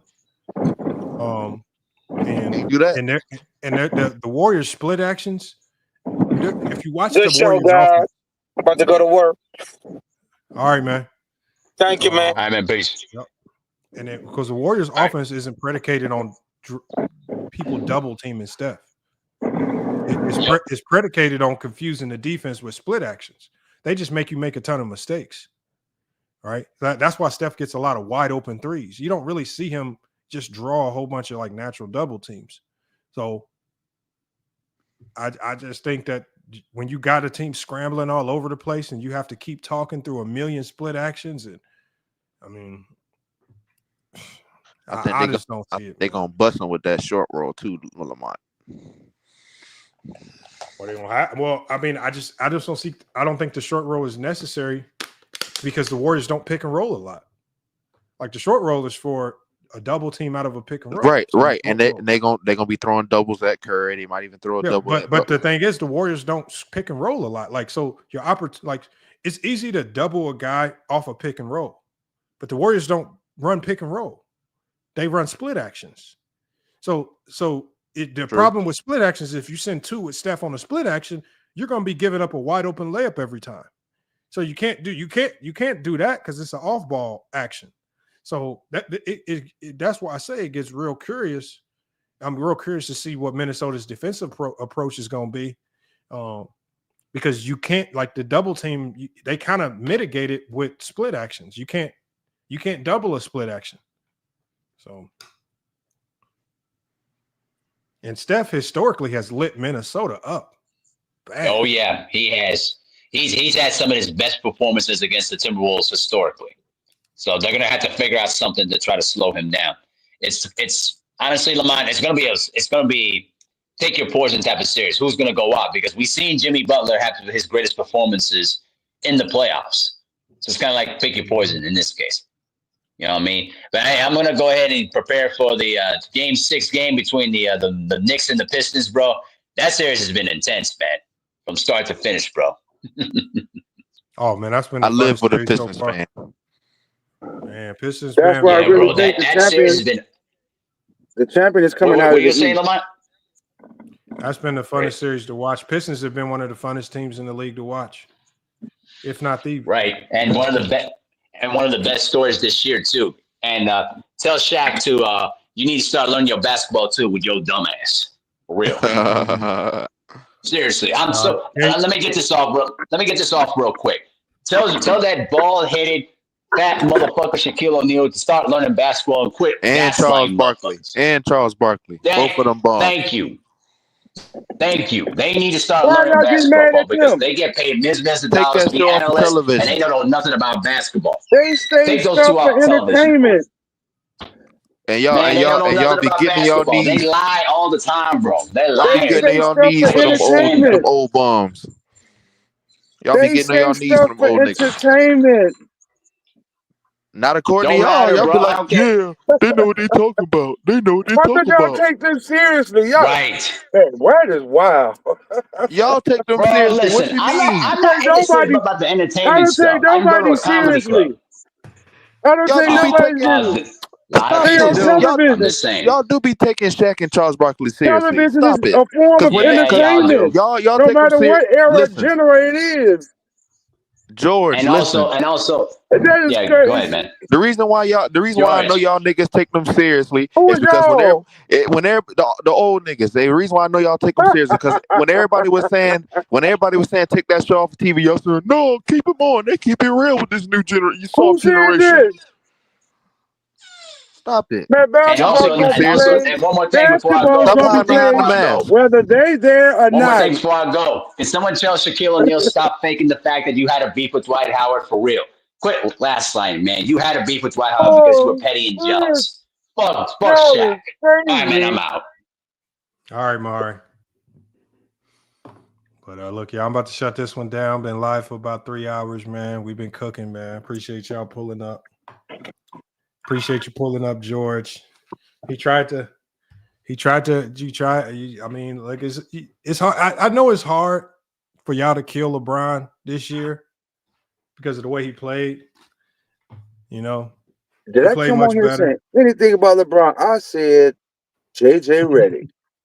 No, and you know what? If you want to put it on JJ, I'm not gonna fight you on that because Okay. I believe that there were a lot of things strategically that, to me, I'm just looking like, what the hell are y'all doing? Like, you know. So, you are right. Hold on, Herm wants the link. Let me drop this link for Herm. So, no, you are right when you say Go coaching. ahead. If you just want to say, if you don't want to say the whole staff, I get it. If you want to put it all on JJ, I'm gonna rock with that because you know. But the one thing I do know is if he get fired, they all get fired. It's the whole staff. Oh yeah, you know that's gonna happen. They're gonna clean house. Yeah, so nah, I'm trying to figure out why they were in the zone. Like, why do you just let Rudy Gobert? Like, why do you let him once you get the lead at 78, 77, get out the zone. Like, mission accomplished. Get out the zone. Make them go to another game plan. Once he's the main person that's hurting you and you see how he's hurting you, why you didn't stop it? Well, Because all you gotta do is get out the zone. Yeah, and that's get what this I'm saying. and play a person. Play the guy with the long curly hair. That too. Yeah, that was nasty right there. You don't No play minutes, Lamont. 0. It's got to be something else with that Jackson, that Hayes thing, because that really is not making no basketball sense whatsoever. And not playing him, even after you saw, like I say, 1, 2, 3 quarters, and you still in the game, but what happened? He was the good factor in that game 2 win. I'm just saying, and yesterday's game, you were still in the game in the fourth quarter. Up by But you 11. see Gobert is killing you, but you still didn't put the man in. It's got to be something personal, Lamont. Something had to happen. That's what I said. I said it has to be a personal beef because it don't make no sense. But them niggas played on the same team though, Lamont. On the Pelicans.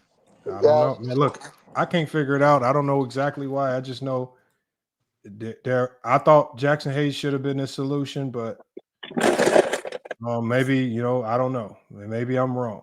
Aaron, what's good, man? What you said you wanted to pull back up? What's up, man? Man, y'all can't find nothing to talk about now, man. That's why I came back on and mess with y'all about, man. No, we just obviously it's the end of the season, man. We just it's over with. all that camp shit over with. This was over with all the camping, man. Look, man. The biggest middle finger in NBA history for to happen, man. The Cleveland Cavaliers for to be NBA champs.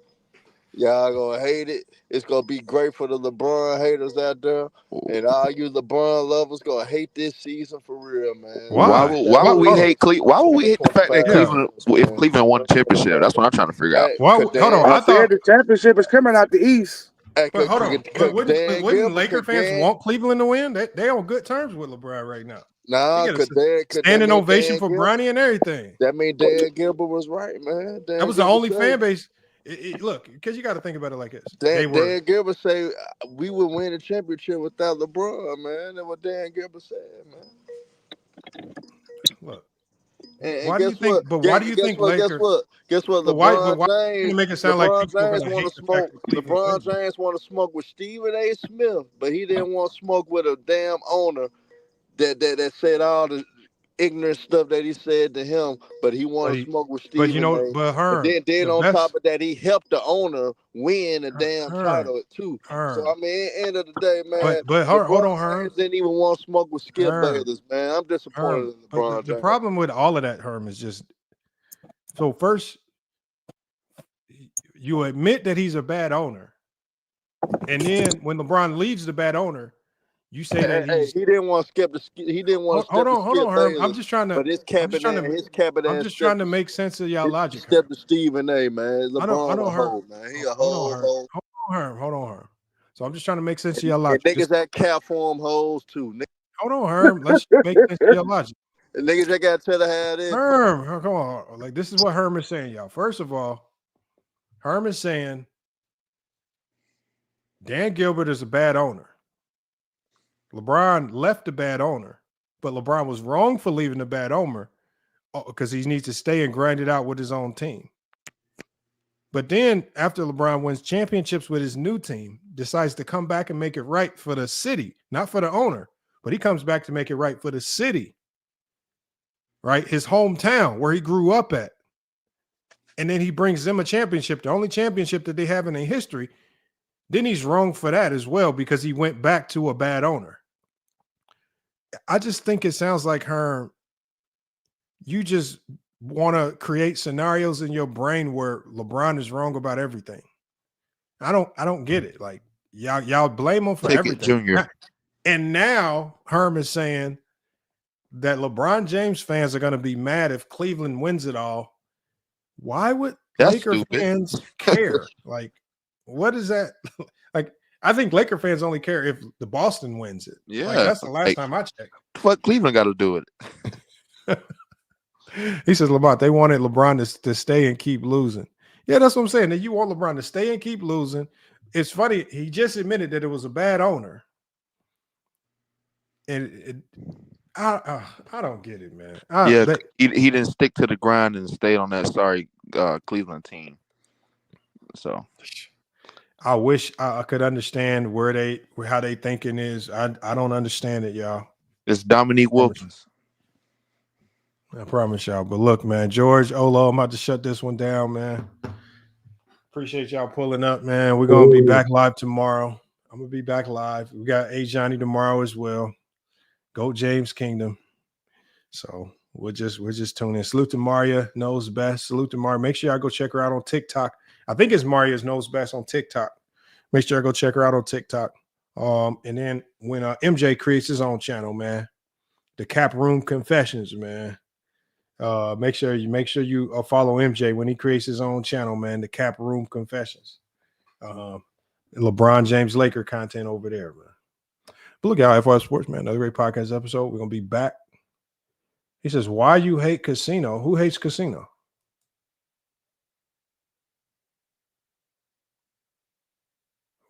Like that's what I'm saying. Who hates casino? Why would anybody hate casino? Yeah, loud and wrong, Golo. Loud and wrong, man, for MJ's channel. Bro, they came up with some good names. This is Lamont in the panel. It's time for y'all to root for the Clippers. I'm a Blazer fan today, and now the Lakers are eliminated. No, right now, I want to see Golden State get back. If I had to, I want to see. I'm gonna obviously be cheering for the Pistons, the underdog, and I want to see Golden State run the table. I love Golden State. I love Draymond Green's game, Steph. I always love seeing the OGs make a run. So shit. If I had to cheer for anybody, or if I'm really watching for a team, it's gonna be Golden State in the West. Blazers fan is nasty work. It wasn't nasty work when we was nice. We just been bad for a minute. That's all. So we'll get it back together. But no, I'll be watching these games. These games been highly entertaining for me. Highly entertaining. Ant-Man up next. I think Cade Cunningham is up next. I think that's the player next up. I mean, for Ant-Man, y'all look, he can never be the face of the league. He is not PC enough. This man is running up to fans talking about my dick bigger than yours. Y'all really think they about to put Ant-Man as the face of the league and he be saying shit like that to fans? Bro, Ant-Man is just going to be Ant-Man. He's always going to, they might use him as a villain, but they will never make Ant-Man the face of the league. This man is running up to people talking about, I got 300 million and my dick bigger than yours. It's over with, man. It's over with. He got baby mamas talking about, hell no, I'm not taking care of the kid. Take this $1 million, man, and get on about your way. It's over with for that. He killed that one a long time ago. You know. You're right, Najee. My Johnson's bigger than yours. In the whole chat, so I know. Well, that's a good postseason. See y'all next year. The postseason ain't over, man. We got a lot of basketball to be played. This OKC. Hey, y'all remember? Mars said, he said the net rating and the relative net rating, that means OKC going to win it all. It was looking scary for OKC when Ja Morant was healthy. Ja Morant was dicing them up. They was up 30. Take who mod away? Who y'all talking about?